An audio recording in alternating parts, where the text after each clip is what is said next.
আমরা 4 ভাই 4 বোন। আমি ফ্যামিলিতে সবার ছোট। সবার ছোট। বাবা কি করতেন?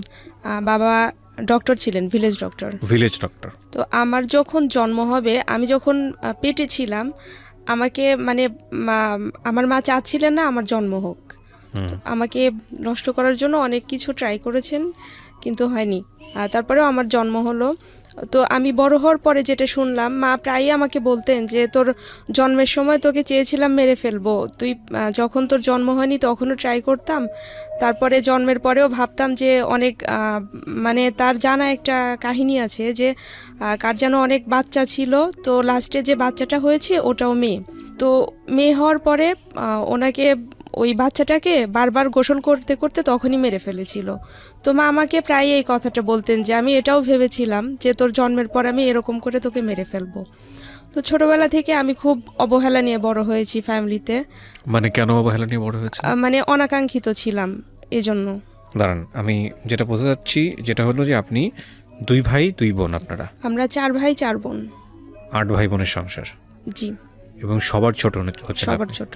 অনাকাঙ্ক্ষিত ছিলেন যে কারণেই, মানে আপনি সবার ছোট যেহেতু অনাকাঙ্ক্ষিত চাননি, আপনার মা চাইনি আপনি হন, যে কারণে আপনার প্রতি আচরণটা ভালো ছিল না। আচরণটা ভালো ছিল না, কিন্তু আমার বাবা নাকি আমাকে ভালোবাসতেন।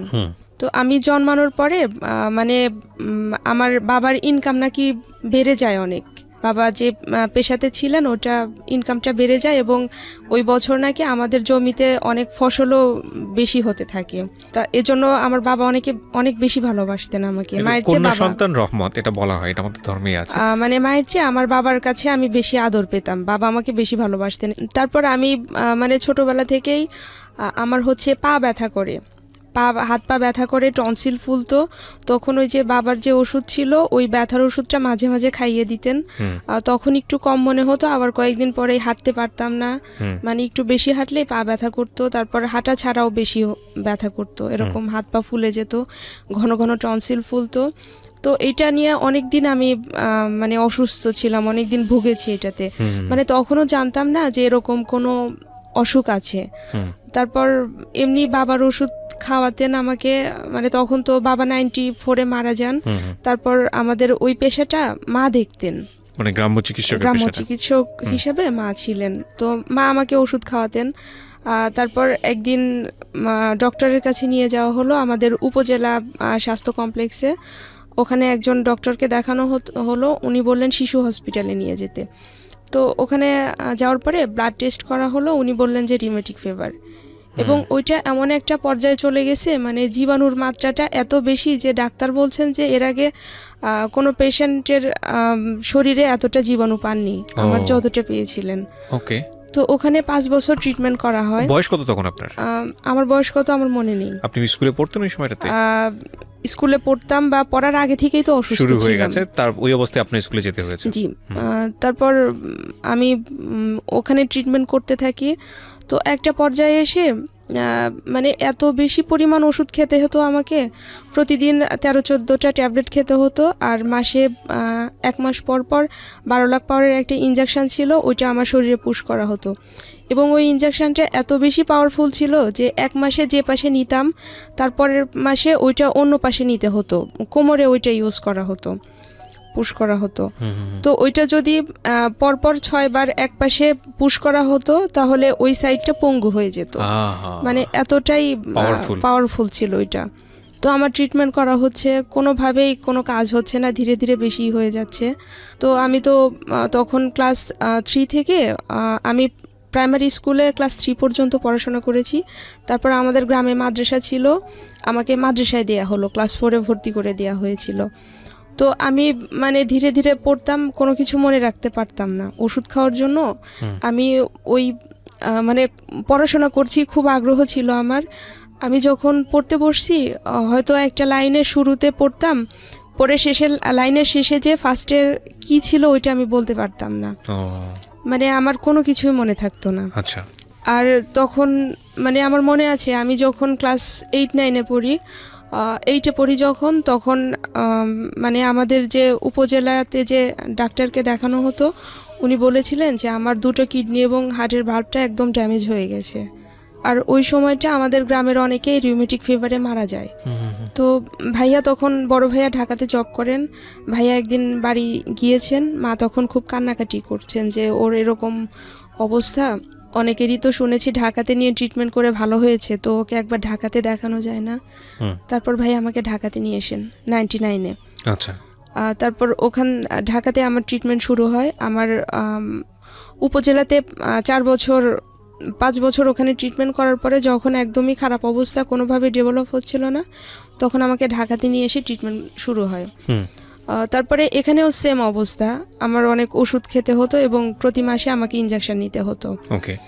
আর প্রতি মাসে আমাকে এখানে চেক আপ করানো হতো। তো ভাইয়া প্রতি মাসে আমাকে ওষুধ কিনে দিতেন এবং মাস শেষে যদি কোনো একটা ওষুধ কিনতে হতো, মাকে যদি বলতাম যে মা আমার ওষুধটা শেষ হয়ে গেছে, আমার ওষুধ কিনতে হবে, মা খুব রাগারাগি করতেন, বলতেন যে এত মানুষ মারা যায়, তুই মরতে পারিস না, তোর জন্য আমার সংসারে কোনো আয় উন্নতি হচ্ছে না, তোর পিছে যত টাকা খরচ করি এটা যদি আমি জমা করে রাখতাম তাহলে আমার অনেক কিছু করতে পারতাম আমি এই টাকাটা দিয়ে। উইথ ডিউ রেসপেক্ট, আমি এখানে একটা কথা বলি, মাদেরকে নিয়ে দুনিয়াতে আসলে কোনো আলোচনাই হয় না, সমালোচনাই হওয়া উচিত না। জি জি।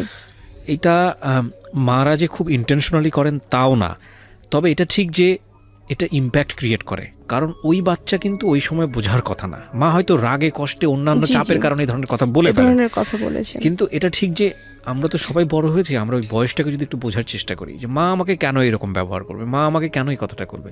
ছোটবেলায় মার হাতে মার খায়নি এরকম বাচ্চা খুব কমই আছে, হ্যাঁ, কিন্তু ওই যে মার খেলে যে নিজের ভিতরে এক ধরনের খারাপ লাগাটা তৈরি হয় বা এটা খুব এক্সট্রিম লেভেলে যে খুব বড় রকমের একটা ইম্প্যাক্ট তৈরি করতে পারে, এইটাও একটু মাদেরকে চিন্তা করতে হবে এবং প্যারেন্টাল সাইড থেকেও একটু চিন্তা করা উচিত। হ্যাঁ, কিছু কিছু বাচ্চা থাকে একবার বিয়ন্ড কন্ট্রোল, অনেক সময় দেখা যায় কিছু বলা যাচ্ছে না, তখন রাগে ক্ষোভে অনেক ধরনের বাজে কথা বলে ফেলে এবং যেটা হয়তো তার মনে একটা ইম্প্যাক্ট তৈরি করে।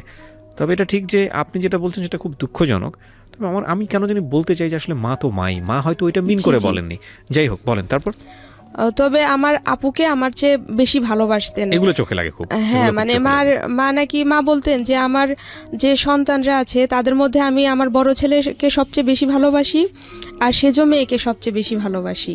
এনাদের দুজনকে নাকি মা আল্লাহর কাছ থেকে চেয়ে এনেছেন, এরকম বলতেন। তো আমি মানে ওই অসুস্থ থাকতাম, আর মানে ফ্যামিলিতে ছোট হলে ছোটরা সবসময় বেশি সাপোর্ট পায়, সবকিছু বেশি বেশি পায়, এটা আমি কখনোই পেতাম না।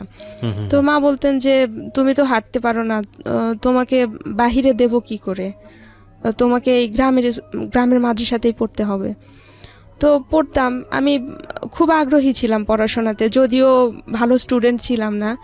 আমার স্কুলে যখন পড়তাম ওই 7, 8, 5 আমার বই ওইভাবে কিনে দেওয়া হতো না, আমাকে যে যতগুলো সাবজেক্ট আছে সবগুলো বই কিনে দিবে এইভাবে দিত না, মানে আমার প্রতি কারো কোনো আগ্রহ ছিল না।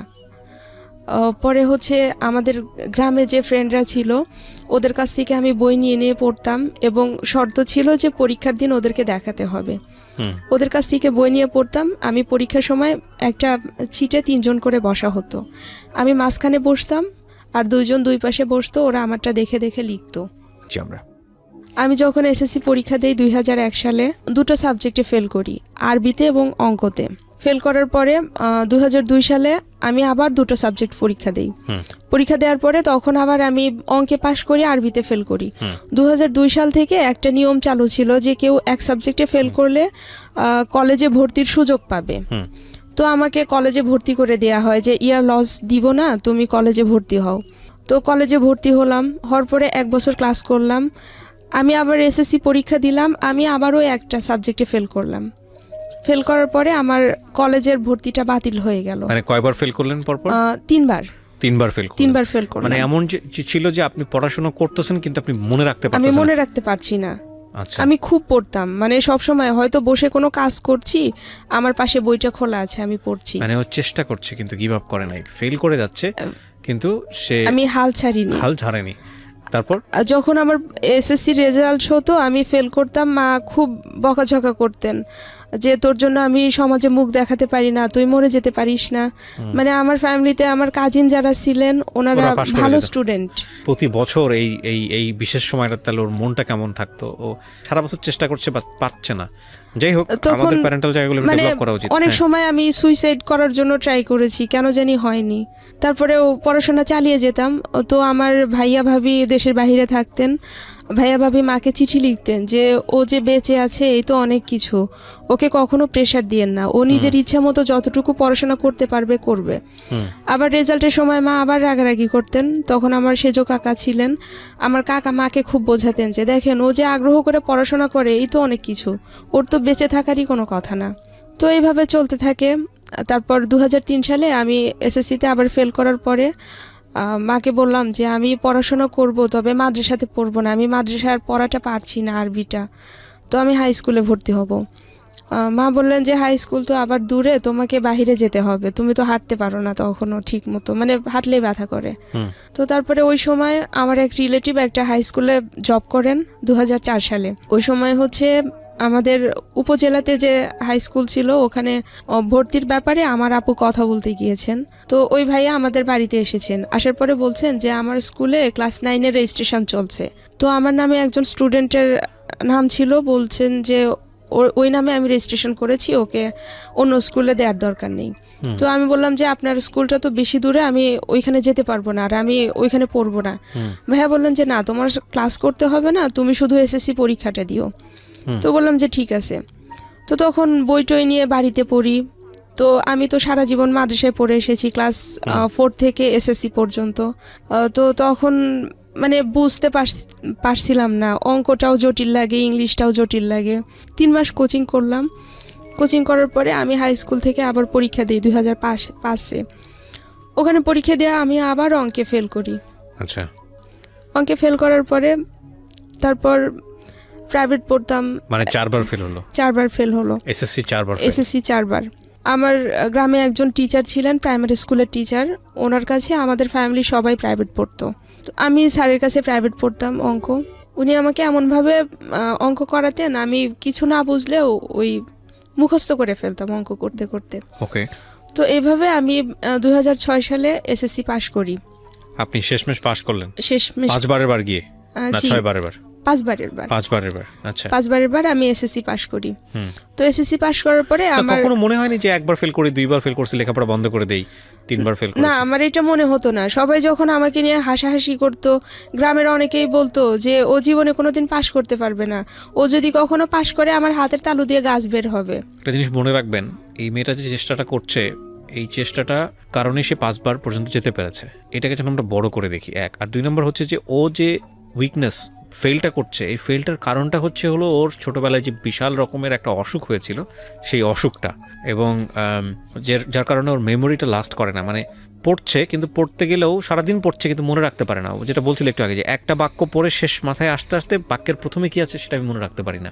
যাই হোক, সেখানে আসলে কারোরই কোনো কন্ট্রিবিউশন ছিল না, নট ইভেন ফ্যামিলি। ও নিজের চেষ্টায় 5 বারের গিয়েও পাশ করেছে। তারপর আমার ভাবি বললেন যে তুমি এবার এসএসসি পাশ করলে তুমি কি পড়বা? মার ইচ্ছা ছিল ডিপ্লোমাতে ভর্তি করবে।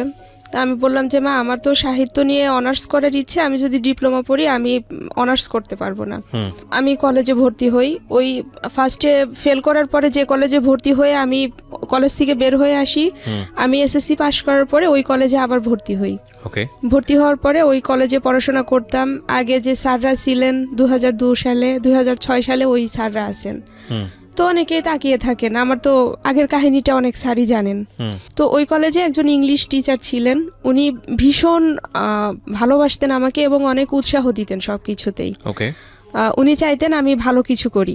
আর আমি ছোটবেলা থেকেই লেখালেখি করতাম, কবিতা লিখতাম। আর আমি যতবার রেজাল্ট খারাপ করেছি, এসএসসিতে ফেল করেছি, দেখা যেত তখনই আমি একটা না একটা কবিতা লিখতাম যে আমি ফেল করেছি, আমাকে হার মানা যাবে না, আমি যেন আরো ভালো কিছু করতে পারি, এটা নিয়ে আমি কবিতা লিখতাম। তো আমি যখন 2008 সালে এইচএসসি পাশ করি, আমি অ্যাডমিশন দেই অনার্সে ভর্তির জন্য। তো তারপর আমি যখন ফার্স্ট অ্যাডমিশন দেই, তখন আমি অনার্সে চান্স পেয়ে যাই, কিন্তু আমার ফ্যামিলি থেকে আমাকে ভর্তি করে না, আমাকে বাহিরে রাখবে না, আমাকে অনার্সে পড়াবে না। তো তারপর ডিগ্রিতে এনে ভর্তি করে দেয়া হয় আমাদের উপজেলাতে যে কলেজ আছে ওখানে। তো আমি আমার যে কলেজে যে ইংলিশ স্যার ছিলেন উনি এটা নিয়ে খুব মন খারাপ করেন যে তুমি চান্স পেলে তোমার ফ্যামিলি কেমন তোমাকে ভর্তি করলো না। তো আপু পছন্দ করে বিয়ে করেছিলেন। তো আমি যদি বাহিরে থাকি, আমি যদি এরকম কিছু করি, এজন্য ওর সব চাপটা আমার উপর আসতো। আর আমি ছোটবেলা থেকে খুব চঞ্চল ছিলাম, আমার অনেক ছেলে বন্ধু ছিল, ছেলেদের সঙ্গে আমার বড় হওয়া, ওদের সঙ্গেই খেলা, রাস্তায় যে ফুটবল খেলতাম এই অবস্থা।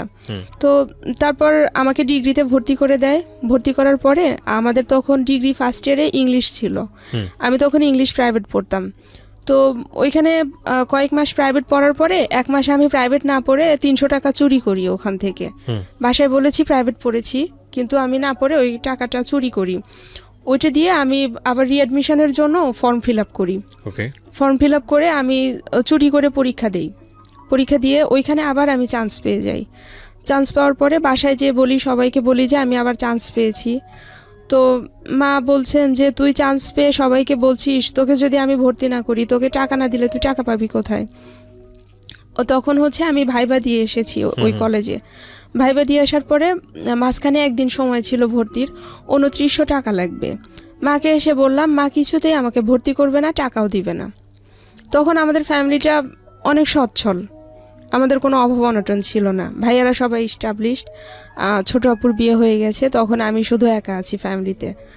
তো মা আমাকে টাকা দেবেন না।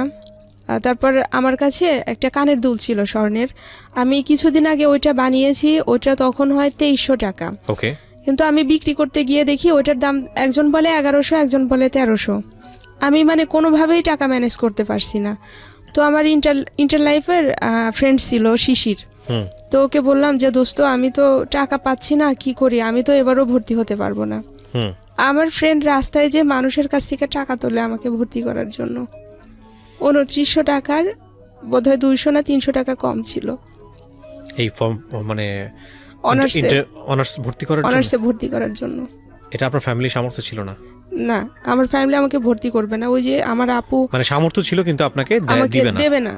তারপর ও আমাকে ফোন করে যে দোস্ত 200-300 টাকা কম আছে, কি করবি? তখন বললাম যে প্রবলেম নেই, ওই কলেজে একজন নেতা ছিলেন যে উনি আমার পরিচিত, ওনাকে বললে হয়তো কাজ হবে। তখন আমি ফোনে কথা বলছি, মা তখন ওইটা শুনতে পেয়েছেন। মা শুনে বলছেন যে তুই কার কাছে টাকা নিচ্ছিস? তো বলতেছে যে তুই ওর কাছ থেকে টাকা নিচ্ছিস, এইটা দিবি কিভাবে? আমি বলছি যদি কোনোদিন শোধ করতে পারি করব, না হলে আমি করব না। তারপর মা তখন বলছে যে ওর কাছ থেকে টাকা নিতে হবে না, আমি তোকে টাকা দিব, তবে একটা শর্ত আছে। তো বললাম কি শর্ত?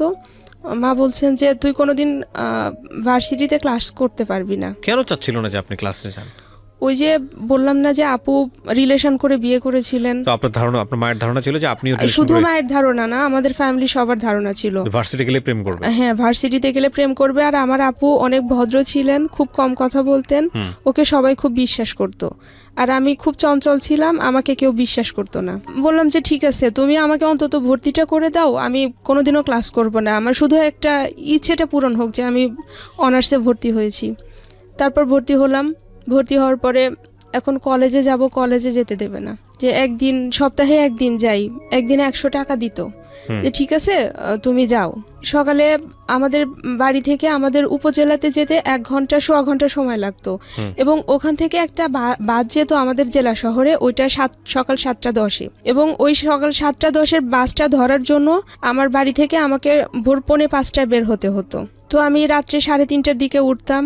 আমার সেজো ভাবি ছিলেন, ওনার অবদানটা আমি কোনোদিনও শেষ করতে পারবো না। আমার প্রতি ওনার যে অবদান, আমি ওনার কাছে চিরঋণী। তো ভাবি ওই 3:30টায় উঠে আমার জন্য রান্না করতেন, রুটি বানাতেন, সবকিছু করে দিতেন। তো আমি তখন ওই ভোর 4:45টায় বাড়ি থেকে বের হতাম, ক্লাসে যেতাম। 2-1 মিনিট লেট হলে স্যার ক্লাসে ঢুকতে দিতেন না। আচ্ছা। তো স্যারকে একদিন বললাম, স্যার আমি তো দূর থেকে আসি, আমাকে যদি ক্লাসে না ঢুকতে দেন আমার প্রবলেম হয়ে যাবে। তো এরপর ক্লাসে গেলে স্যার ঢুকতে দিতেন। আচ্ছা। তো অনার্স ফার্স্ট ইয়ার যখন ফাইনাল এক্সাম, মাকে বললাম যে আসলে এইভাবে তো সম্ভব হচ্ছে না, সপ্তাহে একদিন ক্লাস করে আমি তো রেজাল্ট খারাপ করব, তো আমাকে ওখানে থাকতে দিতে হবে। তো ভাইয়াদের সাথে কথা বললেন, মানে শর্ত একটাই ছিল, ফাইনাল এক্সাম শেষ হলে চলে আসতে হবে। 3 মাসের জন্য আমি ওখানে একটা বাসায় যেয়ে উঠি। ওঠার পরে ওখানে 3 মাসের জন্য উঠি। আমার বেড টেড কোনো কিছু কিনতে দিবে না বাসা থেকে, শুধু একটা তোষক নিয়ে যাই, তোষক, বালিশ টালিশ এগুলো। তারপর মাসে আমাকে 1500 টাকা দিত। ওইটা দিয়ে চলাটা খুব টাফ হয়ে যেত। তারপরেও থাকতাম, দেখা যেত যে একদিন ডাল রান্না করলে ডালটা যদি বেশি টেস্ট হতো, ওইটা তাড়াতাড়ি শেষ হবে, আমি ওইটার মধ্যে পানি ঢেলে দিতাম। তারপর অনেক সময় আমার বাজার করার টাকা থাকতো না, 1 দিন 2 দিন না খেয়ে থাকতাম। মানে রুমমেটরা ভালো ছিল, পাশের রুমে যারা ছিল তারাও ভালো ছিল, ওরা যখন বুঝতে পারতো আমাকে খেতে দিত। আর ফ্লোরিং করে থাকবো, ওরা ফ্লোরিং করতে দিত না, ওদের বেডে থাকতাম। এভাবে থাকতে থাকতে একদিন একজন বলেই ফেললো যে তোর তো কিছুই নেই, থাকিস আমার বেডে, টেবিল ইউজ করিস আন্টিরটা, তুই আসলে কি এরকম। তারপর মানে খাওয়া দাওয়ার জন্য অনেক সময় কথা শোনাতো যে তুই তো জীবনে কোনোদিন মাছ কিনিস না, সবসময় শুটকি খাস। তো এভাবে আমি অনার্স ফার্স্ট ইয়ার এক্সামটা কমপ্লিট করি। তখন বাসা থেকে বলে যে চলে আসো, আর ওখানে থাকতে হবে না। তারপরেও আমি জোর করে থাকি। তারপর আমি এক্সাম হলে বসে আছি, মানে খুব শক্ত করে সব কিছু ধরে আছি যেন কেউ বুঝতে না পারে। তো ওরকম থাকতে থাকতে খাতা দিয়েছে, আমি কোনো রকম নামটা লিখে সব কিছু ফিল আপ করেছি। তারপর আমার খিঁচুনি উঠে যায়, আমি আর নিজেকে কন্ট্রোল করতে পারি না, ওখানেই অসুস্থ হয়ে পড়ি। তারপর আমাকে ধরে নিয়ে বাহিরে নিয়ে অনেকক্ষণ মাথায় পানি টানি ঢালা হয়, ডাক্তার নিয়ে আসার পরে ডাক্তার ওষুধ দেয়, বোধহয় ইঞ্জেকশনও দিয়েছিলেন। পরে আমাকে বললেন যে বেডে এক্সামটা দাও। এমনিতেই ওই দিনের ওই সাবজেক্টটা অনেক হার্ড ছিল, তারপরে অসুস্থ, যদি বেডে দেই তাহলে তো আরও খারাপ হবে। পরে আমি 4 ঘন্টার মধ্যে 1.5 ঘন্টার বেশি লিখতেই পারিনি। তারপরে কোনোভাবে আমি এক্সামটা শেষ করি। এক্সাম শেষ করে যখন বের হই, ওই কলেজের ভাইস প্রিন্সিপাল স্যার ছিলেন। তো স্যার আমাকে ডেকে বলছেন যে তোমার মানসিক প্রবলেম কবে থেকে। আমি বললাম স্যার আমার তো মানসিক প্রবলেম নেই। স্যার বললেন যে আমি সবই জানি, এই প্রবলেমটা আমারও ছিল। তো উনি ঢাকা মেডিকেল কলেজের এক ডক্টরের অ্যাড্রেস দিলেন। উনি আমাকে বললেন যে কালকে এক্সাম নেই, তুমি ঢাকায় চলে যাও, ওনাকে দেখাও, তোমার যে অবস্থা তোমার আরও খারাপ কিছু হবে। তো আমি ঢাকাতে আসি, ওইখানে ডাক্তার দেখাই। দেখানোর পরে ধীরে ধীরে এতটাই বেশি হয়ে যায় যে আমি মানে রুমে থাকলে একা থাকতে পারতাম না। যখনই একা হতাম তখনই সুইসাইড করার ইচ্ছে করতো। তারপর আমি ওড়না পরতে পারতাম না, ওড়না দেখলেই মনে হতো যে আমি ওড়না নিয়ে ফাঁসি নেই। যখন আমার ওরকম খারাপ লাগতো, আমার রুমের যত কাপড় ওড়না জাতীয় যত কিছু আছে আমি নিয়ে পাশের রুমে রেখে আসতাম। ওয়াশরুমে যেতাম, ওয়াশরুমে যে একা থাকতাম, ওই সময়টাও মনে হতো আমি ফাঁসি নেই। আচ্ছা, এই ফাঁসি নেয়ার মোমেন্টটা আপনি ব্যাখ্যা করতে পারেন যে কি মনে হতো, যে ফাঁসি নিলেই আরাম, এরকম কোনো কিছু? হ্যাঁ, মনে হতো যে আমি ফাঁসি নিয়ে ঝুলে পড়ি, তাহলে আমার ভালো লাগবে, হয়তো আমি সব কিছু থেকে মুক্তি পাবো। জীবনের সবচাইতে ভয়াবহতম, মানে এরপরে আর অনুভূতি হয় না। যাদের জীবনে এই ঘটনাগুলো ঘটে গেছে তারা বুঝতে পারবে। একটা কথা আছে না যে সাপের বেদনা সেই বুঝতে পারে, সাপের দংশন যে করেছে, তাছাড়া আসলে বুঝতে পারে না। একটা মানুষ যখন মৃত্যুকে সবচাইতে সেফ মনে করে, একটা মানুষ যখন মনে করে মৃত্যু মানে শান্তি, তার মানে দুনিয়ার সবচাইতে এক্সট্রিম পেইন তার মধ্যে আছে। নইলে কে তার জীবনকে ভালোবাসে না বলেন? সবাই তো তার জীবনটাকে ভালোবাসে। মানে জীবনকে মানুষ যে কত বেশি ভালোবাসে সেটা যখন মানুষ বাঁচতে পারে না এরকম একটা সিচুয়েশনে পড়ে যায় তখন বোঝা যায়। আধা ঘন্টা বেশি বেঁচে থাকবে, এর জন্য যদি একটা মানুষকে খুন করতে হয় সেটার জন্য সে রাজি হয়ে যায়। এই হচ্ছে বাঁচার তীব্রতা। তো ওই মানুষটা নিজের জীবনটাকে স্যাক্রিফাইস করতে চাচ্ছে, তার মানে তার লাইফটা কতটা পেইনফুল। এগুলো একটু ভাবার বিষয়। হ্যাঁ, কারণ আমরা আসলে সমস্যা কি, আমরা আসলে সবাই পাশের মানুষটাকে নিয়ে ভাবি না, এবং ভাবি না বলে আমাদের জীবনটা অনেক বেশি জটিল। জীবনের সহজ কিছু সূত্রের মধ্যে একটা সূত্র হচ্ছে আশেপাশের মানুষজনকে নিয়ে ভাবা। আপনি যদি আশেপাশের মানুষজনকে নিয়ে ভাবেন, তাহলে আপনার যখন দুঃসময় আসবে তখন ওই মানুষগুলো আপনাকে নিয়ে ভাববে। আর না ভাবলেও আপনি তো হিউম্যান বিং, তাই না? তো আপনারও তো একটা মেন্টাল স্যাটিসফ্যাকশনের জায়গা আছে, যে দুনিয়াটা তো আসলে এরকম না যে আসলাম, খেলাম, নিজে নিজে ভোগ করলাম, মরে গেলাম, শেষ। It is not life. এই কারণেই বলছি যে এই ফিলটা খুব জরুরি। কারণ আজকে আপনি যে অবস্থায় আছেন, যদি সেটা ভালো অবস্থা ধরে নেই, কালকে যে আপনি একটা ডিজাস্টার মোমেন্টে থাকবেন না, এই গ্যারান্টি আপনাকে কে দিচ্ছে? এনার চাইতে হয়তো ভয়াবহ অবস্থা থাকতে পারেন। ফিলিংসটা আসলে খুবই জরুরি। বলেন, তারপর কি হলো? তো তারপর আমি ওই 2টো এক্সাম খুব কষ্ট করে শেষ করলাম। আমি জানি যে যেদিন এক্সাম হলে অসুস্থ হয়েছিলাম ওটা আমি ফেল করব। আমি আশাই মানে পাশ করব যে এরকম আশা আমার ছিল না। ঢাকাতে যখন ডাক্তার দেখাতাম, ওনা আমাকে থেরাপি নিতে বলতেন, সাইকোথেরাপি। তো এটা নেওয়া হয়নি। তো এখানে যে ডাক্তারটা দেখাতাম ওনা আমাকে এতটাই পাওয়ারফুল ওষুধ দিতেন, ওষুধ খাওয়ার পরে আমি বালিশে মাথা রাখতে পারতাম না, আমার মাথা মনে হতো যে সম্পূর্ণটা পচে গেছে, সারা মাথা একদম নরম। তারপর আমার মুখ টুক ফুলে ঠোঁটটা আমার এত দূর পর্যন্ত নেমে এসেছিল, কান ফুলে অনেক বড় হয়ে গিয়েছিল। তো আমি 15 দিন আমাকে ওষুধ দিয়েছিল, 15 দিন ওষুধ খাওয়ার পরে আমার মানে চুলগুলো অনেক বড় আর সুন্দর ছিল। 15 দিনে আমার মাথার যত চুল পড়ে গেছে আমার সারা জীবনে কোনো দিনে এত চুল পড়েনি। পরে আবার ওনাকে প্রতি মাসে দেখাতে হতো, 15 দিন 21 দিন মানে ডিপেন্ড করতো। তারপর একদিন ওখানে গিয়েছি, যাওয়ার পর দেখি ডক্টর আসেননি, ওনার লেট হবে আসতে, আরেকজন ছিলেন। তো ওনাকে প্রেসক্রিপশান দেখালাম, উনি আমাকে বলছেন যে আপনি কি আমাকে দিয়ে প্রেসক্রিপশান করাবেন? তো বললাম যে হ্যাঁ আপনি করে দেন। পরে ওনা আমার আগের প্রেসক্রিপশান দেখে বলছে কি যে এই ওষুধগুলো মানুষের যখন মানে মেন্টাল যারা অসুস্থ তাদের একদম শেষ পর্যায়ে যখন চলে যায় তাদেরকে এই ওষুধগুলো দেয়া হয়। আর আপনাকে যে ওষুধটা দিয়েছে আপনি বলছেন চুল পড়ে যাচ্ছে, এইটা খেলে মানুষের চোখের ভ্রু পর্যন্ত পড়ে যায়। ও মাই গড। ওনার ওষুধ খেলাম, পরে যাকে দেখালাম ওনারটা খাচ্ছি, মানে একই অবস্থা, কমে না। ওই দেখা যেত যে এমন অবস্থা ছিল যে আমি টিভিতে কোনো কাপলের নাটক দেখতে পারতাম না, পেপারে কোনো কাপলের ছবি দেখতে পারতাম না, রাস্তায় বের হলে কোনো কাপলকে দেখলে আমি অসুস্থ হয়ে যেতাম, আমার খিঁচুনি উঠে যেত। তারপর হয়তো রাস্তা দিয়ে যাচ্ছি, কোনো বিয়ের গাড়ি যাচ্ছে বা কোনো বউ সাজে কেউ যাচ্ছে, তাকে দেখলে অসুস্থ হয়ে যেতাম।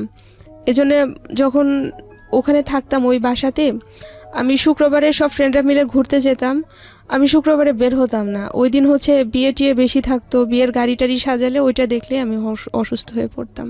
তারপরে ঢাকা মেডিকেল কলেজের যাকে দেখাতাম ওনাকে অনেক দিন দেখালাম, কিন্তু কোনো ডেভেলপ হলো না। পরে আমি এখন বঙ্গবন্ধু মেডিকেল কলেজে একজন সাইকিয়াট্রিস্টকে দেখাচ্ছি, ওনাকে দেখিয়ে আমার অনেকটা ডেভেলপ হয়েছে। আমি এখন জব করছি, ভালো আছি। জবটা কবে হলো আপনার? জবটা হয়েছে আমার 2018 নভেম্বরের 15 তারিখে। 2018 নভেম্বরের 15 তারিখে ঢাকাতেই? জি, একটা প্রাইভেট কোম্পানিতে আছি। আপনি বাংলায় পড়েছেন কিন্তু আপনি কাজ করছেন অন্য ডিফারেন্ট জি। তো নিজেই আর্ন করছেন, নিজেই নিজের সংসার চালাচ্ছেন, নিজের যে সংসার বলতে বোঝেন ব্যাচেলর লাইফ? জি। বিয়ে শাদী হয়নি এখন পর্যন্ত? জি না। আপনার গল্পটা আপনি কেন বললেন রেডিওতে? আসলে আমি বললাম এই জন্য যে একজন মানুষ চাইলে অনেক কিছু করতে পারে, তার আত্মবিশ্বাস এবং তার পরিশ্রম থাকতে হবে। যে আমি কিন্তু হার মানিনি, আমি এসএসসিতে 4 বার ফেল করে 5 বারের বার এসএসসি পাশ করেছি, আমি অনার্স করেছি, মাস্টার্স করেছি, এবং যখন অনার্স ফাইনাল পরীক্ষা দেয় তখন আমি মানসিকভাবে অসুস্থ ছিলাম, ভয়ঙ্কর অসুস্থ। মাস্টার্সে যেও আমার সেম অবস্থা, আমি অনেকবার সুইসাইড অ্যাটেম্প্ট করতে গিয়েছি, আমি সহ্য করতে পারতাম না। তারপরে আমি কিন্তু হার মানিনি। আমিও চাই যে আসলে কেউ যাতে হার না মানে, কেউ যেন হার না মানে। আমি রাইট, বলেন প্লিজ। এবং আল্লাহ হচ্ছে সত্যি ধৈর্যশীল ব্যক্তিকে পুরস্কৃত করেন, আমার মনে হয় আমি তার চরম দৃষ্টান্ত। ডেফিনেটলি। আমি সবসময় আপনাদেরকে যে কথাটা বলি, the real heroes are always unknown in the world. এই ভদ্রমহিলার কথা কিংবা ভদ্রমহিলার মতো যারা আছেন আমাদের সমাজে, তাদের কথা ইতিহাস কখনো লিখবে না। নাটক, মঞ্চ, কিংবা আমি যদি বলি সিনেমায় কিংবা ইতিহাসের বইয়ের পাতায়, মোটা বইয়ের পাতায় যাদের নাম স্বর্ণাক্ষরে লেখা হয়, তারা অনেক হাই প্রোফাইলের মানুষ, আমাদের জায়গা থেকে অনেক হাই প্রোফাইলের মানুষ। কিন্তু আমরা যারা, প্রত্যেকটা মানুষ যারা দেখছেন, যে মানুষটা এখানে বসে আছেন ইনক্লুডিং মি, আমাদের প্রত্যেকের লাইফেই কিছু না কিছু স্ট্রাগল আছে, কিছু না কিছু ব্যাপার আছে যেগুলা কোনো অংশেই তাদের থেকে কম নয়। আপনি মোটিভেশন নিতে পারেন আমাদের দীপার কাছ থেকে, কারণ দীপা হওয়া যায় জীবনে, দীপা হওয়া খুব সহজ। কিন্তু আপনি যদি ফ্লোরেন্স নাইটিঙ্গেল হতে চান, কিংবা আপনি যদি আরও বড় কোনো ফিগার হতে চান, যেটা আপনার ইতিহাসের বই থেকে, মোটা বই থেকে আপনি শিখেছেন, তাহলে জীবনটা অনেক দুর্বিষহ হতে যাবে, কারণ this is a very unique piece. কিন্তু এরকম দীপা সমাজে অনেক আছে, আপনি চাইলেই দীপা হতে পারেন। এরকম অনেক আছে আমাদের সমাজে, যাদেরকে আমি আমার জীবন গল্পে এনেছি, যারা নিজের জীবনটা যদি শুধু হাল ছেড়ে দিত তাহলে হয়তো পৃথিবী থেকে হারিয়ে যেত, কিন্তু হাল ছাড়েনি। এবং তাদের জায়গাটা থেকে স্বাবলম্বী জায়গায় আসাটা, এটা একটা ভয়ঙ্কর রকমের যুদ্ধ, এবং এই যুদ্ধ কোনো অংশেই বিশ্বযুদ্ধের চেয়ে কম নয় আমি মনে করি, কারণ নিজেকে উতরে যাওয়ার যুদ্ধ, এটা অনেক বড় যুদ্ধ। থ্যাংক ইউ, অনেক ভালো থাকেন আপনি। ধন্যবাদ তবে এই আপনাকে। মানুষগুলোর হাতেই অনেক বেশি ক্ষমতা আসা উচিত, আপনার মতো মানুষের হাতে, কিংবা এই মানুষগুলোর হাতেই অনেক অনেক বেশি টাকা আসা উচিত। কেন বলেছি জানেন? কারণ আপনি বুঝতে পারবেন যে আপনার মতো যে একজন ভিকটিম আছে তার কষ্টটা কি। প্রিয় শ্রোতা, আপনারা শুনছেন জীবন গল্প, আমি আর জি কিবরিয়া আপনার সঙ্গে রয়েছি। আমন্ত্রণ জানাচ্ছি জীবন গল্পের আরো একটি এপিসোডে। আমার সঙ্গে যিনি গেস্ট রয়েছে, চলুন তার সঙ্গে একটু পরিচিত হই। যে প্রথমে আপনার নাম এবং পরিচয়টা একটু বলুন। আমার নাম মোহাম্মদ সুলতান কবির। সুলতান কবির। জি। বয়স কত? বয়স 23 বছর। 23 বছর। জন্ম জেলা? জন্ম চুয়াডাঙ্গা জেলা, থানা জীবননগর, গ্রাম খয়ের হুদা। খয়ের হুদা। জি, খয়ের হুদা। সুলতান কবির, আমরা শুরু করি যেখান থেকে বলার, অ্যাজ ইউজুয়ালি যেটা হয় ছোটবেলা থেকে। বলুন আপনি।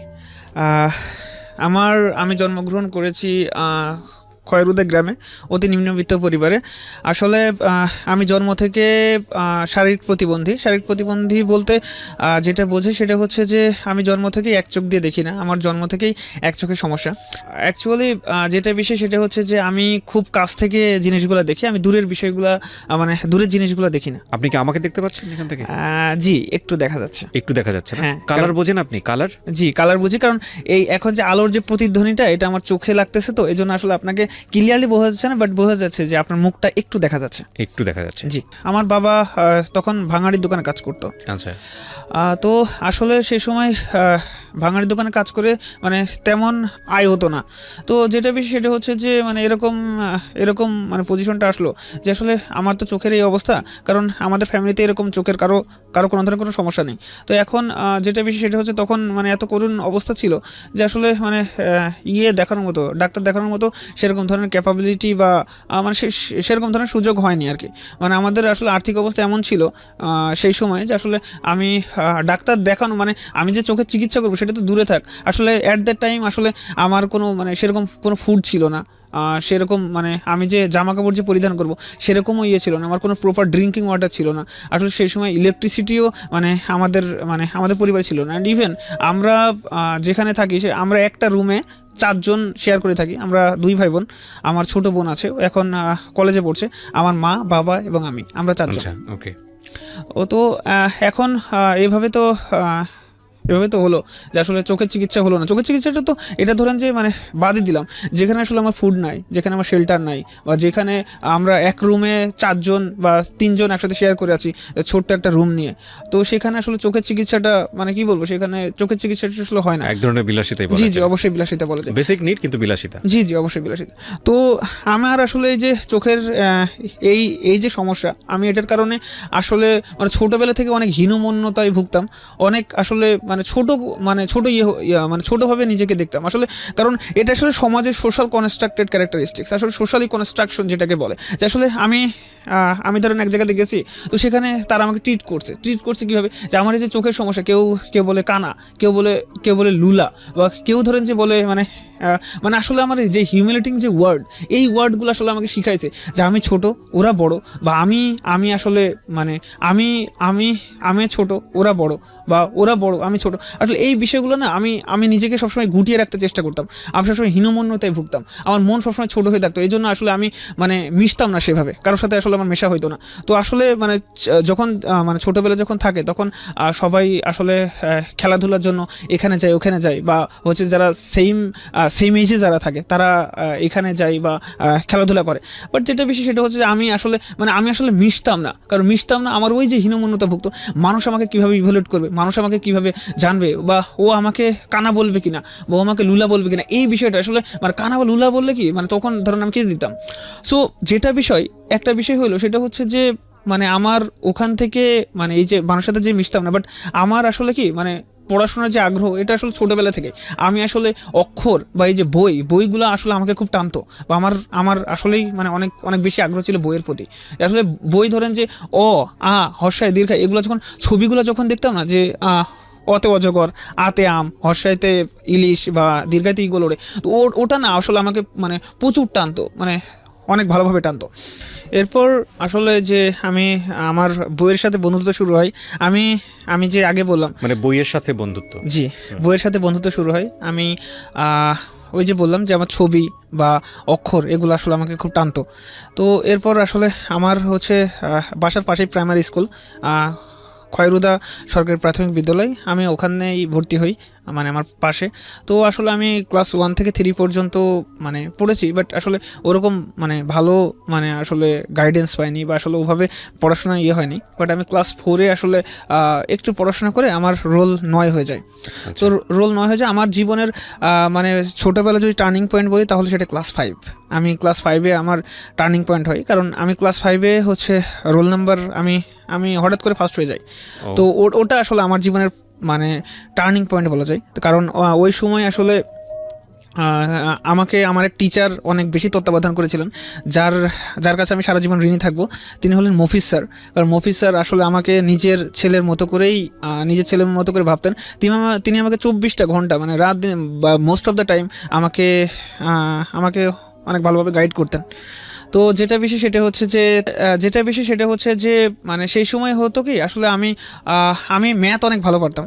আসলে ম্যাথে আসলে আমার দক্ষতা ভালো ছিল। আমি ম্যাথ মানে এরকম হয়েছে যে আসলে টিচার আমাকে অঙ্ক করতে দিয়েছে, আমি আসলে মানে বই না দেখেই মানে ম্যাথটা করে ফেলছি, আসলে মুখে মুখে ম্যাথ করে দিতাম। তো টিচাররা আসলে আমাকে অনেক বেশি পছন্দ করতেন। একদিন কি হয়েছে যে আসলে আমি এভাবে ভালো করতেছি বা আমি এভাবে আগাচ্ছি, তো যেটা বিষয় যে সেকেন্ড বয় ছিল যে আসলে আমাকে মানে কোনোভাবেই আসলে দমানো যাচ্ছে না, সে মানে ফার্স্ট হতে পারছে না। তো কি করছে, একটা মজার ঘটনা আছে এখানে, সেটা হচ্ছে মডেল টেস্ট হইতো আমাদের সময়। তো মডেল টেস্টে আসলে মানে পরীক্ষা দিচ্ছি, তো 2.5 ঘন্টার পরীক্ষা আমাকে 2 ঘন্টায় হয়ে গেছে। তো আমি মানে সেখানে যে টিচাররা গার্ড দিচ্ছিলেন ওখানে আমি ম্যামকে বলছি যে ম্যাম আমার লেখাটা হয়ে গেছে। তো আমার বলতেছে যে তুমি তোমার ওই সিটে মানে হচ্ছে যে খাতাটা রেখে তুমি চলে যাও। তো আমি চলে আসলাম। আমার পাশে বসেছিল সেকেন্ড বয়। তো সে কি করেছিল, সে আসলে মানে আমি বারবার প্রথম হচ্ছি, সে ওই সুযোগটা কাজে লাগিয়ে সে হচ্ছে যে আমার খাতার 40 মার্কস কেটে দিয়েছিল। মানে ম্যাথে আসলে যে আমি যে সবসময় 100-এ মানে 100-তে 99 পাইতাম, 98 পাইতাম, আর টিচার আমাকে অনেক বেশি করতো। তো সে আসলে আমার মানে ওই খাতাটা কেটে দিয়েছিল।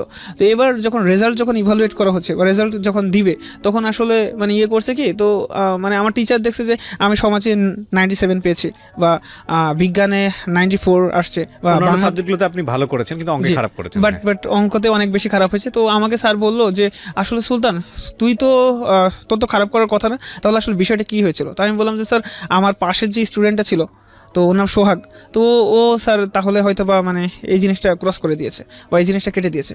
তো যেটা বেশি সেটা হচ্ছে যে আসলে কি বলবো, মানে ক্লাস 5টা অনেক বেশি আমার জন্য অনেক বেশি টার্নিং পয়েন্ট ছিল। আমি ওখান থেকে অনেক কিছু শিখেছি, অনেক কিছু জেনেছি। বাট সে সময় আসলে মানে বৃত্তি পরীক্ষা দিতে পারতো মানে প্রথম শ্রেণীর যারা থাকতো, মানে প্রথম দিকে যারা থাকতো 1 থেকে 10 জন। তো আমি আসলে বৃত্তি পরীক্ষার জন্য নির্বাচিত হয়েছিলাম। আমি বৃত্তি পরীক্ষা দিয়েছিলাম এবং আল্লাহর রহমতে এবং সবার দোয়াতে এবং স্যারের প্রচেষ্টায় আমি নিজে ওখান থেকে ট্যালেন্ট পুলে বৃত্তি পেয়েছিলাম। আমাদের স্কুল থেকে 4 জন বৃত্তি পেয়েছিল। তো এটা আসলে মানে এটা মোটামুটি মানে প্রাইমারি স্কুল জীবন আমার এই যে প্রাথমিক। আপনি বৃত্তি পেলেন? জি আমি ওটা আমার জীবনে একটা টার্নিং পয়েন্ট ছিল। নিশ্চয়ই। জি। এবং এবার আসলে ক্লাস 6-এ, তো ক্লাস 6-এ যেটা হলো কি, সেটা হচ্ছে যে আসলে ক্লাস 6-এ আসলে ইউনিফর্মের যে বিষয়টা থাকে, ইউনিফর্ম পরে যাওয়া। আসলে আমি ইউনিফর্ম মানে যেটা বিষয় সেটা হচ্ছে আমার আর্থিক অসঙ্গতি সবসময় ছিল। তো যেটা বিষয় সেটা হচ্ছে যে আসলে আমি এক ইউনিফর্মে তিনটা বছর পার করছি, ক্লাস 6, 7, 8। তো এখানে একটা বিষয় বলে ভালো, সেটা হচ্ছে যে আসলে আমার এই যে চোখের যে সমস্যাটা, এটার জন্য আসলে না আমি হোয়াইট বোর্ডটা দেখতে পারি না।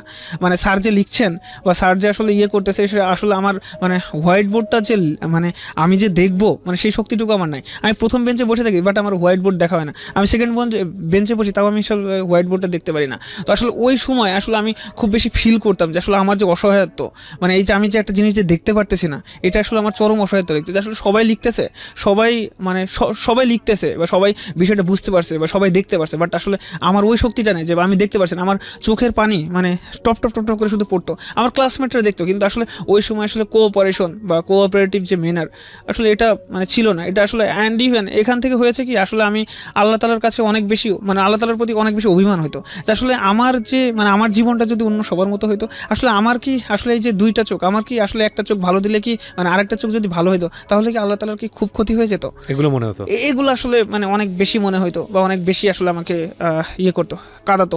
বাট যেটা বেশি সেটা হচ্ছে যে ক্লাস 8-এ পরীক্ষা দিলাম। ক্লাস 8-এ পরীক্ষা দিয়ে আল্লাহর রহমতে সাধারণ গ্রেডে বৃত্তি পেলাম, আলহামদুলিল্লাহ। তো যেটা বেশি সেটা হচ্ছে আমার জীবনের মোড় ঘুরে যায় ক্লাস 9-এ। আমার বাবা যে ভাঙাড়ির দোকানে কাজ করতেন, সেখান থেকে যে আয়টা হতো, সেখান থেকে আসলে আমাদের মানে মানে কোনোরকম খেয়ে পরে চলে যেতাম। আর ক্লাস 9-এ হঠাৎ করে আমার আবার ব্রেন স্ট্রোক হয়ে যায়। আমার আব্বা ব্রেন স্ট্রোক হয়ে যান, তো ওনাকে ডাক্তারের কাছে নিয়ে যাওয়া হয় খুলনাতে।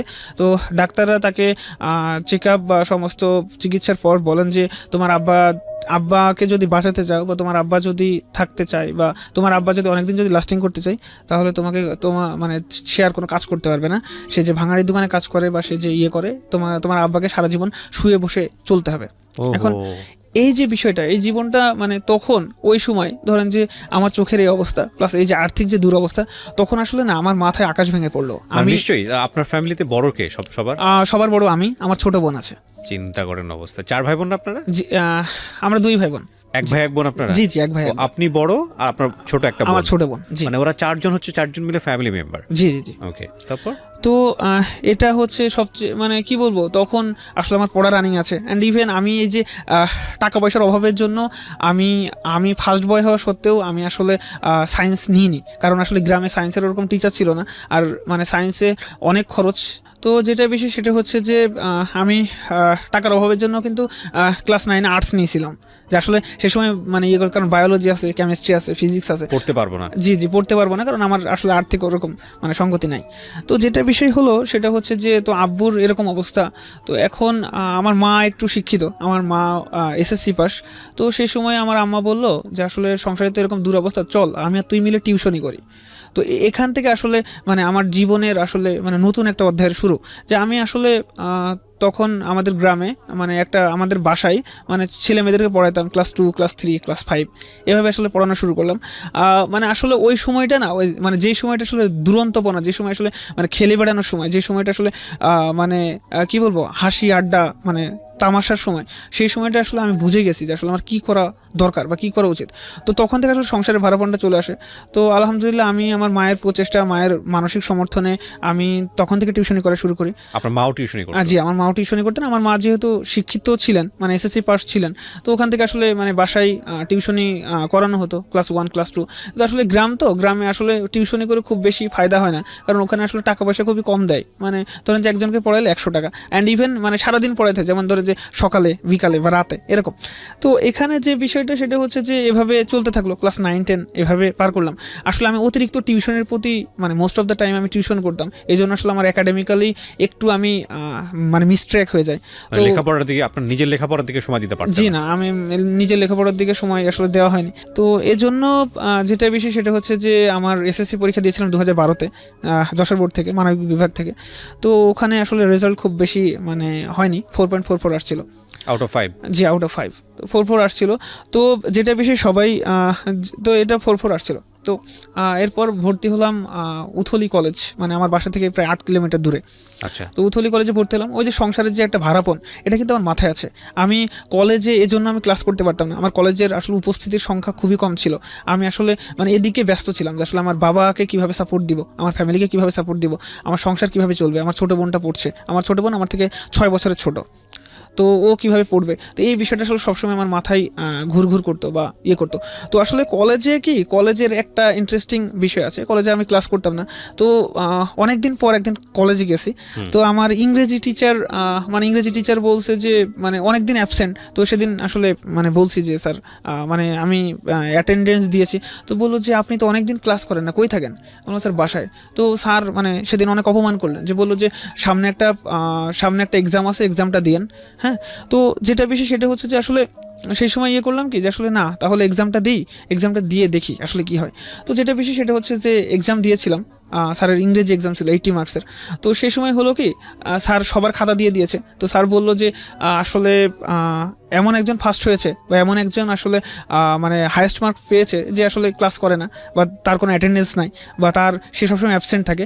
সো সেই সময় স্যার যখন আমার নাম বলেন, আমি তো আসলে মানে অনেক বেশি হয়ে গেছি। তো স্যার আমাকে পুরস্কৃত করছিলেন বা স্যার আমাকে মানে অনেক বেশি সেদিন মোটিভেট করছিলেন। সো ওই দিন আসলে মানে ভেবেছিলাম যে আসলে না, আমার দিয়েও অনেক কিছু সম্ভব, আসলে আমিও অনেক কিছু করতে পারি। তো ফার্স্ট ইয়ারটা ক্লাস না করে এভাবেই চলছিল, কখনো প্রাইভেট পড়ার সামর্থ্য হয়নি। আসলে এই যে পরিবারের যে দুরবস্থা, প্লাস আমার এই যে চোখের কারণে আমি এখান থেকে ওখানে মুভ করতে খুব ভয় পাইতাম। আর আমার বাবা মা খুব বেশি ভয় পাইতো যে আসলে আমি যদি অ্যাক্সিডেন্ট করি বা আমি যদি আসলে মানে আসলে এই যে আমার যে চোখের দুরবস্থা, এটা আসলে অনেক বেশি অ্যাকিউট ছিল সে সময়। তো যেটা বিষয় সেটা হচ্ছে যে আমি ইন্টারমিডিয়েট ফার্স্ট ইয়ারটা এইভাবে পার করলাম, এবার সেকেন্ড ইয়ারে আসলাম। তো সেকেন্ড ইয়ারে আমার এক ফ্রেন্ড বললো যে চল আমি তোকে নিয়ে যাবো সাইকেলে করে, বা আমি তোর সাথে থাকবো, তুই চল প্রাইভেট পড়ি। তো ওর কথাই বা ওর ইয়েতে আসলে মানে প্রাইভেট পড়তে গেলাম শহরে। তো ওখান থেকে আসলে বুঝলাম যে আসলে কম্পিটিশনটা কী জিনিস, মানে ওখানে যারা পড়তো সবাই অনেক মেধাবী ছিল বা সবাই অনেক মেরিটোরিয়াস ছিল। তো ওখানে আসলে দেখলাম যে আসলে মানে কম্পিটিশনটা কী জিনিস বা কম্পিটিশন। তো ওখান থেকে আসলে পড়ার বিষয়টা একটু মাথায় ঢুকলো যে না, আমি টিউশনি করি, বাট এর পাশাপাশি একটু মানে পড়াশোনাটা সবচেয়ে মানে ভালো করে করি। অ্যান্ড ইভেন ভাইয়া যেটা বেশি সেটা হচ্ছে যে আমি মানে মোস্ট অফ দ্য টাইম টিউশনি করতাম। আমি মানে এই যে কলেজে থাকাকালীন মানে আমি রাত 10টার আগে কখনো পড়তে বসতে পারিনি, মানে আমার টিউশনের চাপ এত ছিল। মানে আমি ব্যাচ করে পড়াইতাম, তো সকালে একটা ব্যাচ, তারপর ধরেন যে মানে দুপুরে একটা ব্যাচ ছিল, সন্ধ্যায় একটা ব্যাচ ছিল, বা রাতে একটা ব্যাচ ছিল। এভাবে করতে করতে কি মানে আমি রাত 10টার আগে কখনো পড়তে বসতে পারিনি। তো ওই যে একটা কম্পিটিশনের যে মানে ভিত আমার ভিতর চলে আসছিল যে না, এখানে আসলে পড়াশোনা করাটা খুব দরকার বা এরকম জাতীয়। সো এই যে অ্যান্ড ইভেন ওখানে যে মানে ওই যে আমি যে শহরে যেই মানে যেখানে পড়তাম, তো ওখানে আসলে কি মানে ওখানে মানে টিচারের ওখানে রেসপন্স ভালো হতো, ওখানে পারফরমেন্স মানে মোটামুটি ভালোই করতাম। তো ওখানে স্যার আসলে আমাকে মোটিভেট করতো বা করতো। অ্যান্ড ইভেন পরীক্ষা নিলে আমি মোটামুটিভাবে ফার্স্টে হইতাম বা। তো ওখান থেকে আসলে স্যার মানে আমার মাথায় গেঁথে দিয়েছিল যে তুমি যদি চেষ্টা করো তুমি অনেক পারবে বা তুমি অনেক ভালো করবে। তো ওখান থেকে আসলে মানে ক্লাস তো আমি রাত 10টার পরে মানে প্রতি ইয়েতে পড়তে বসতাম। আসলে তখন কি মানে সারাদিন ক্লান্তির জীবনটা ছিল কি মানে ধরেন সকালে ঘুম থেকে ওঠা, আবার ধরেন যে টিউশন করানো, তারপর আবার খাওয়া দাওয়া করে আবার টিউশন করানো, তারপর বাবার ওষুধ কিনতে যাওয়া, তারপর মানে আবার নতুন ব্যাচ আসছে, আবার মানে নতুন কোনো ব্যাচকে আসলে টিউশন মানে করানো, তারপর আবার নিজে আবার প্রাইভেট পড়তে যাওয়া, তারপর আবার মানে রুমে আসা। তো এইভাবে আসলে আস্তে আস্তে না মানে যে সময়টা একটু খেলে ধুলে বন্ধু বান্ধবের সঙ্গে আড্ডা দিয়ে, জি জি, কিংবা আমাদের টিনেজ বয়সে যেটা হয় কোনো একটা মেয়ের প্রেমে পড়া, মেয়ে হলে ছেলের প্রেমে পড়া, জি জি জি, খুব ন্যাচারালি যেগুলো চলে আসে, সেগুলো আপনার জীবনে ছিল না। আপনার জীবনে ছিল হচ্ছে শারীরিক এই প্রতিবন্ধকতা নিয়েও সংসারের হাল ধরা, জি জি, অসুস্থ বাবার চিকিৎসা করা, জি জি, কিছু ইনকাম করা, এবং দিন শেষে নিজের লেখাপড়াটাও যে কোনো ভাবে হোক চালিয়ে নেওয়া। অবশ্যই। ইভেন ভাই যে আসলে আমি সবসময় একটা কথা বলি আপনাদেরকে, আমি সারা জীবন ধরেই বলেছি, সেটা হলো পৃথিবীতে আসলে আসল হিরো যারা তারা আননোন। কোনো একটা কবিতায় সেদিন পড়ছিলাম যে ওই মানুষটার কন্ট্রিবিউশন কিন্তু আমরা মনে রাখি না। ধরেন আপনি পাবলিক ক্রাউড একটা বাসে উঠেছেন, হ্যাঁ, এবং আপনি খুব ওই সময়টাতে খুব ফিল করছেন, মানে খুব গিজগিজ করা, হ্যাঁ, এবং আপনি ফিল করছেন আপনি অসুস্থ, আপনি দাঁড়াতে পারছেন না, ফিল করছেন কেউ যদি আমাকে সিটটা ছেড়ে দিত, হঠাৎ করে দেখলেন যে পাশ থেকে একজন মানুষ আপনাকে সিটটা ছেড়ে দিয়ে বলছে ভাই আপনি এখানে বসেন, আপনাকে দেখে মনে হচ্ছে আপনি অসুস্থ। এই মানুষটার কথা কোথাও লেখা থাকবে না, কিন্তু এই মানুষটা যে কত বড় একটা উপকার করলেন, এই ছোট ছোট ছোট ছোট অনেক বৃহৎ উপকার, এই মানুষগুলো কিন্তু আমার কাছে মনে হয় যে আসল মানুষ। আরেকটা ইন্টারেস্টিং বিষয়, এই কথাগুলো কেন বললাম, যে এই যে এরকম যে ঘটনাটা আমাদের সামনে আজকে এখানে উঠে আসছে সুলতান কবিরের, এরকম সুলতান কবির আমাদের সমাজে অসংখ্য আছে, কিন্তু তাদেরকে কখনোই বইয়ের পাতায় আপনি পাবেন না, তাদেরকে আপনি কখনো নাটক, গল্প, উপন্যাসের ক্যারেক্টারে পাবেন না। যাদেরকে মোটিভেশন হিসেবে আমাদের ছোটবেলা থেকে শিখে এসেছি পুঁথিগত বিদ্যাতে, তাদের জায়গাতে কখনো সুলতান কবিরকে পাবেন না। ডেফিনেটলি যাদেরকে আমরা পাই তাদের লাইফে হয়তো আরও বড় ড্রামা থাকে, অন্যরকম থাকে, অনেক বড় সাকসেস স্টোরি থাকে, সাকসেস স্টোরির জায়গায় অনেক বড় একটা ইকোনমিক ফিগার থাকে। কিন্তু কথা হচ্ছে ভাই, সবাই তো বিল গেটস হয় না, সবাই তো মহাত্মা গান্ধী হয় না, সবাই আমাদের সামনে যারা মোটিভেশন হিসেবে যাদেরকে উদাহরণ দেওয়া হয়, সবাই তো এটা হয় না, তাই না? সো আমার কাছে কেন জানি মনে হয় যদি মোটিভেশন নিতে হয় তাহলে ওই বিল গেটস কিংবা কেএফসির মালিক, কিংবা আপনি যদি বলেন মহাত্মা গান্ধী বা আরও যারা বড় বড় ফিগার আছে, মাও সেতুং, হ্যাঁ প্রয়োজন আছে, কিন্তু এগুলো আমার কাছে মনে হয় যে ইটস ভেরি আনটাচেবল, এগুলো জীবনও টাচ করা যাবে না আমাদের মতো সাধারণ মানুষের জায়গা থেকে। কালে কোশ্মিনকালে হইলেও দু একজন হতে পারে, কিন্তু যেহেতু সুলতান কবির হওয়া যায়, যেহেতু ওয়াসিম হওয়া যায়, তাহলে মোটিভেশন নিতে হলে এদের কাছ থেকে নেওয়া উচিত। আমার কাছে আমার ব্যক্তিগত ওপিনিয়ন, আপনি চাইলে ডিসএগ্রি করতে পারেন। সেজন্যই আমি বলি যে সমাজের চারপাশে অসংখ্য হিরো আছে আমাদের, কিন্তু আমরা আসলে চোখ মেলে দেখি না। যাই হোক সুলতান কবির, আমি ইন্টারাপ্ট করে ফেললাম, আপনি কন্টিনিউ করেন, বলেন। তারপর আসলে আমি এইচএসসি পরীক্ষা দিয়েছিলাম 2014 সালে, মানবিক বিভাগ থেকে পরীক্ষা দিই। তো মানবিক বিভাগ থেকে পরীক্ষা যশোর বোর্ডে, জি যশোর বোর্ডে। তো মানবিক বিভাগে পরীক্ষা দিলাম। তো মানবিক বিভাগে পরীক্ষা দিয়ে একটা এখানে যেটা করলো যে আসলে কোচিং করতে হবে, বিশ্ববিদ্যালয়ে ভর্তি। এর আগে একটা কথা বলে নিই, সেটা হচ্ছে আসলে সংসারের যেখানে দুরবস্থা বা সংসারের যে এই যে অবস্থা, এখান থেকে আসলে মানে বাইরে পড়াশোনা করতে যাওয়াটা আসলে অনেক টাফ একটা বিষয়। চুয়াডাঙ্গা থেকে যে কোনো একটা পাবলিক বিশ্ববিদ্যালয়ে পড়তে যাওয়ার মতো। এন্ড ইভেন আমি ডিসিশন নিয়েছিলাম কি যে আমার বাবার যে দুরবস্থা বা তিনি যে বসে আছেন, তো আমি যেটা ডিসিশন নিয়েছিলাম কি সেটা হচ্ছে যে আমি মানে কোনো পাবলিক ইউনিভার্সিটিতে পরীক্ষা দেবো না। এন্ড ইভেন তখন আমি জানতাম না যে ঢাবি কি, রাবি করবি কি, যাবি কি বা জবি কি। তো আমি ডিসিশন নিয়েছিলাম আমি ডিগ্রিতে ভর্তি হবো, আচ্ছা। ডিগ্রি পড়বো, বা আসলে মানে সংসারের যে অবস্থা, এই অবস্থার কথা, মানে আসলে নিজেকে গুটিয়ে নেওয়ার যে। কিন্তু মানে আমাদের গ্রামে একজন টিচার আছেন, উনি ইসলাম বিশ্ববিদ্যালয়ে পড়ান বাংলাতে। তো উনি আমাদের ভাই হন সম্পর্কে। তো উনি বলেছিল যে সুলতান, তুমি হচ্ছে যে আমি তোমার হচ্ছে ঝিনাইদহতে ব্যবস্থা করে দিচ্ছি, তুমি আসো এখানে পড়ো বা এখানে কোচিং করো, ওখান থেকে আসলে তুমি পাবলিক ইউনিভার্সিটিতে পড়ার স্বপ্ন দেখো। তো আমি আসলে সেই সময় আসলে আমার যে আর্থিক যে দুরবস্থা, তো ওই সময় আমাদের একটা গাভী ছিল, গরু ছিল। তো আমার বাবা কি করলো যে আসলে ওই গাভীটা বা গরুটা বেচে দিয়ে মানে কিছু টাকা হলো, কারণ হচ্ছে মানে বাইরে গিয়ে যে আমি যে পড়বো, তো আমাকে আসলে মানে আর্থিক এটা দিবে কে। তো ওখান থেকে আসলে আমি গেলাম। তো কোথায় গেলেন কোচিং করতে? ঝিনাইদহ, জি ইউসিসিতে কোচিং করতে গেলেন গরু বিক্রি করে? জি, গরু বিক্রি করে আমি চলে গেলাম। তো যেটা বিষয় সেটা হচ্ছে যে ওখানে গেলাম, তো ওখানে মানে কোচিংয়ের কোচিংয়ের পার্ট শুরু হলো। তো আসলে ওখানে গিয়ে কি আসলে মানে আমি যে মেসে থাকতাম, ওখানে দেখতাম যে সবাই পাবলিক ইউনিভার্সিটিতে পড়াশোনা করে, কেউ ইসলাম বিশ্ববিদ্যালয়ে পড়ছে, বা তারা আমাকে আসলে অনেক বেশি মোটিভেট করতো যে সুলতান, তুমি হচ্ছে যে তুমি ভালো করে প্রিপারেশন নাও, এভাবে পড়ো, এভাবে পড়তে হয় বা এভাবে করতে হয়। তো আসলে ওখান থেকে না মানে নিজের ভিতরে আসলে একটা স্বপ্ন তৈরি হলো। তো ওই সময়টাতে ফ্যামিলি চলতো কিভাবে? ওই সময়টাতে আসলে যেটা বিশেষ ছিল কি, সেটা হচ্ছে যে ওই যে মানে আমার মা তো টিউশনি করতেন, আমার মা যে টিউশনি করতে সামহাও ওখান থেকে আসলে মানে কোনোভাবে মানে খেয়ে পড়ে চলে যেত ভাই। ওর বাবা করতো ভাঙাড়ির দোকানে কাজ। আপনাদের প্রপার্টি বলতে কি ছিল? আমাদের প্রপার্টি বলতে ভাই শুধু 10 কাঠা জমি আছে। 10 কাঠা জমি, এটার উপরে আপনাদের বাড়ি ঠাড়ি এরকম কিছু নাকি বাড়ির বাইরে না, 10 কাঠা? বাড়ির বাইরে কিছু, জি 10 কাঠা জমিগুলো ছিল, এখান থেকে চাষবাস হয়ে কিছু ফসল আসতো? জি, কিছু ফসল আসতো ভাই। 10 কাঠা জমি বলতে গেলে 22, 23, 25 শতকের মতো হবে আর কি। জি। ওকে, বলেন তারপর। তো তারপর হচ্ছে ওখানে করতে গেলাম, কোচিং করতে গেলাম। তো কোচিং করলাম, তো এর ভিতরে আসলে এইচএসসি রেজাল্টটা হয়ে গেল। এটা আসলে সবচেয়ে মোস্ট ইন্টারেস্টিং ফ্যাক্ট।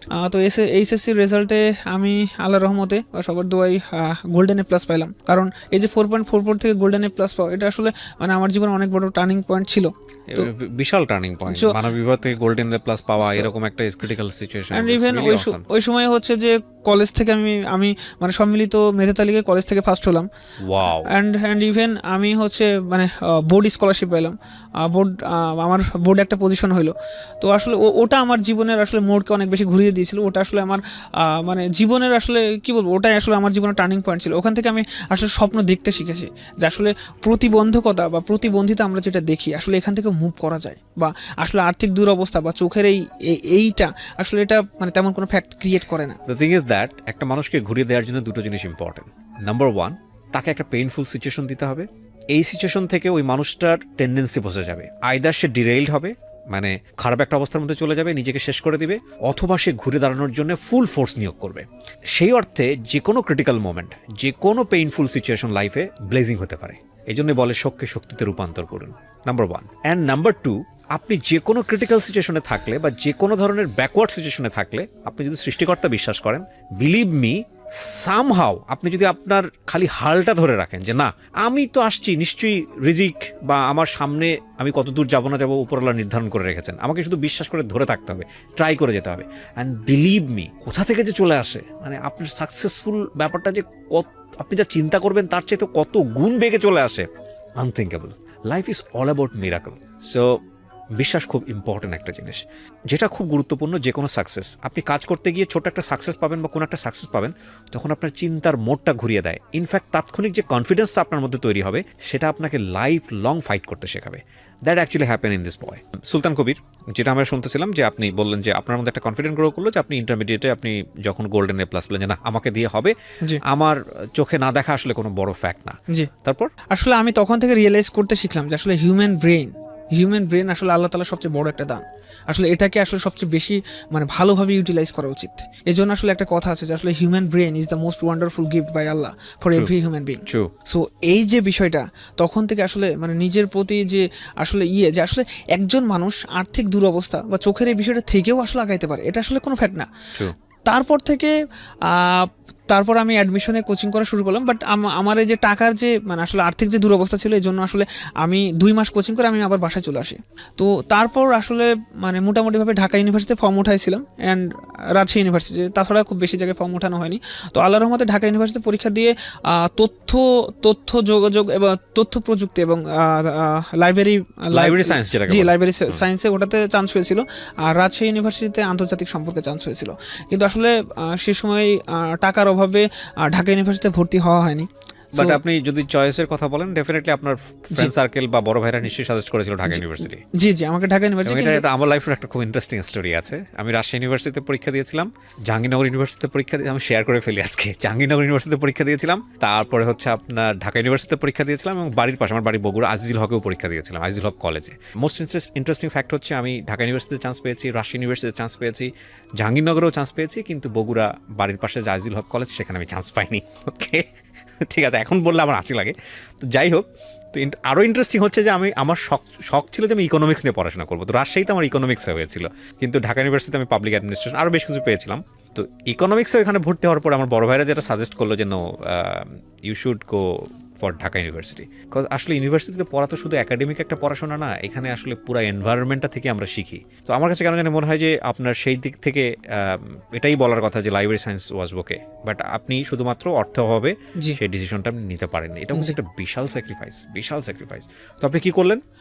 তারপর মানে দেখলাম যে আসলে ঢাকাতে মানে আমার তো আসলে এক জায়গা থেকে আরেক জায়গায় মুভ করাই সমস্যা। তো সেখান থেকে এবং যে আর্থিক যে অবস্থা, আসলে ঢাকাতে কিভাবে থাকবো, কিভাবে ইয়ে করবো, তো নিজের মন আসলে সায় দিল না। অ্যান্ড ইভেন আমি পরিবারের সাথে শেয়ার করলাম, আমার বাবা মার সাথে, যেহেতু আমার বাবা আসলে কোনো কিছু করে না। তো অ্যান্ড ইভেন স্টিল নাও মানে সে এখনও কোনো কিছু করতেছে না। সো আমার মা আসলে যে ইয়েটা করে, মানে যে ইনকামটা করে, ওটা দিয়ে কোনো রকমে চলে যায়। তো আমি ডিসিশন নিলাম যে রাজশাহীতে যেহেতু আসলে মানে থাকাটা একটু সহজ, কারণ ওখানে টাকা পয়সা কম লাগে। তো এই জন্য আসলে আমি রাজশাহী বিশ্ববিদ্যালয়ে আন্তর্জাতিক সম্পর্ক বিভাগেই মানে সেশন কত আপনার? আমার সেশন 14-15, আমি প্রথম ব্যাচ আন্তর্জাতিক সম্পর্ক বিভাগে। ও, ওখানে আন্তর্জাতিক সম্পর্ক ফার্স্ট 2014 সালে ওপেন করা হয়? জি জি জি। তার মানে আপনার ডিপার্টমেন্টের সবাই তো আপনাকে চেনার কথা, আপনার টিচার যারা আছেন সবাই তো আপনাকে চেনেন। জি। তো এখানে যেটা মানে এখানে পেইনফুল যে স্টোরিটা, সেটা হচ্ছে যে আমি রাজশাহী বিশ্ববিদ্যালয়ের আন্তর্জাতিক সম্পর্ক বিভাগে ভর্তি হলাম। তো ভর্তি হওয়ার পর আমার ক্লাস শুরু হয়েছিল ফেব্রুয়ারি 3 তারিখ থেকে। তো আমি প্রথম দিন মিসিং ছিলাম, 4 তারিখে গেলাম। তো সম্পূর্ণটা ইংলিশ ভার্সনের পড়াশোনা ছিল। সবসময় তাই, পাবলিক বিশ্ববিদ্যালয়ে কিন্তু এই বিষয়গুলো তাই হয়। আমার তো আসলে ক্লাসের লেকচারগুলো সবগুলো মাথার উপর দিয়ে যায়, আমি তো ক্লাসের লেকচার কিচ্ছু বুঝি না, কারণ আমি মানে ছোটবেলা থেকে বাংলা ভার্সনে পড়ে আসছি। আর ইংরেজির দক্ষতা মানে ছিল, কিন্তু এই যে মানে আসলে কি মানে আমরা যখন মানে পাবলিক ইউনিভার্সিটি তো আসলে মানে বিভিন্ন রিজিয়ন থেকে, মানে সারা বাংলাদেশের বিভিন্ন রিজিয়ন থেকে মানুষ যায়, এক একজন আসলে এক এক রকমের হয় বা এক একজন এক এক গড়নের হয়। তো আসলে এর জন্য কি আমি যে বললাম, ওই যে আমি হীনমন্যতায় ভুগতাম যে আসলে মানুষ আমাকে কীভাবে ট্রিট করবে, কীভাবে দেখবে। তো ওই বিষয়টা না আমার খুব মানে বেশিভাবে কাজ করতো। তো আমি ওখানে আসলে মানে ইংলিশ ভার্সন আমার তো আসলে মানে ভালো লাগে না, মানে আমি তো আসলে বুঝি না, সব তো মাথার উপর দিয়ে যায়। টিচার হোয়াইট বোর্ডে লিখতেছে, আমি কিছু দেখতেছি না। ইনফ্যাক্ট প্রথম বর্ষটার যেরকমই যায় এন্ড ইভেন যে আমি যে কারোর সাথে যে কোঅপারেট করবো, সে কোঅপারেট করার কোনো ইয়ে নেই, কারণ আমি কাউকে চিনি না, কেউ আমাকে চেনে না, বা আমি কাউকে জানি না। তো যেটা বিষয় আমি মানে ভয় পেয়ে বা মানে বড্ড বেশি ভয় পেয়ে আমার সবকিছু মানে আমি সবকিছু ছেড়ে দিয়ে আমি বাসায় চলে যাই, মানে সব বাদ, মানে পড়াশোনা করবো না। তো আমি আমার আম্মাকে গিয়ে বলতেছি যে আম্মা, আমি পড়াশোনা করবো না, তুমি আমাকে এখানে ডিগ্রি ভর্তি করে দাও, আমি আগে যেভাবে প্রাইভেট পড়াইতাম আমি ওইভাবে পড়াবো, আমি সংসারে এভাবে হাল ধরবো। তো আমার আব্বা বলতেছে, তোমাকে এত কষ্ট করে ভর্তি করাই দিলাম, এভাবে ঋণ নিয়ে তোমাকে হচ্ছে যে আসলে মানে ওখানে অ্যাডমিট করালাম, তুমি আসলে মানে তুমি এভাবে আসলে নিজে হেরে মানে চলে আসবা এভাবে। তারপর আমাকে আবার পাঠিয়ে দিল, আবার 2 দিন ক্লাস করলাম, আমার তো মাথার উপর দিয়ে আরও যায়, মানে ইংলিশ ভার্সন আমি কিছুই বুঝি না। তারপর আমি চলে গেলাম বাসায়, আবার চলে গেছি।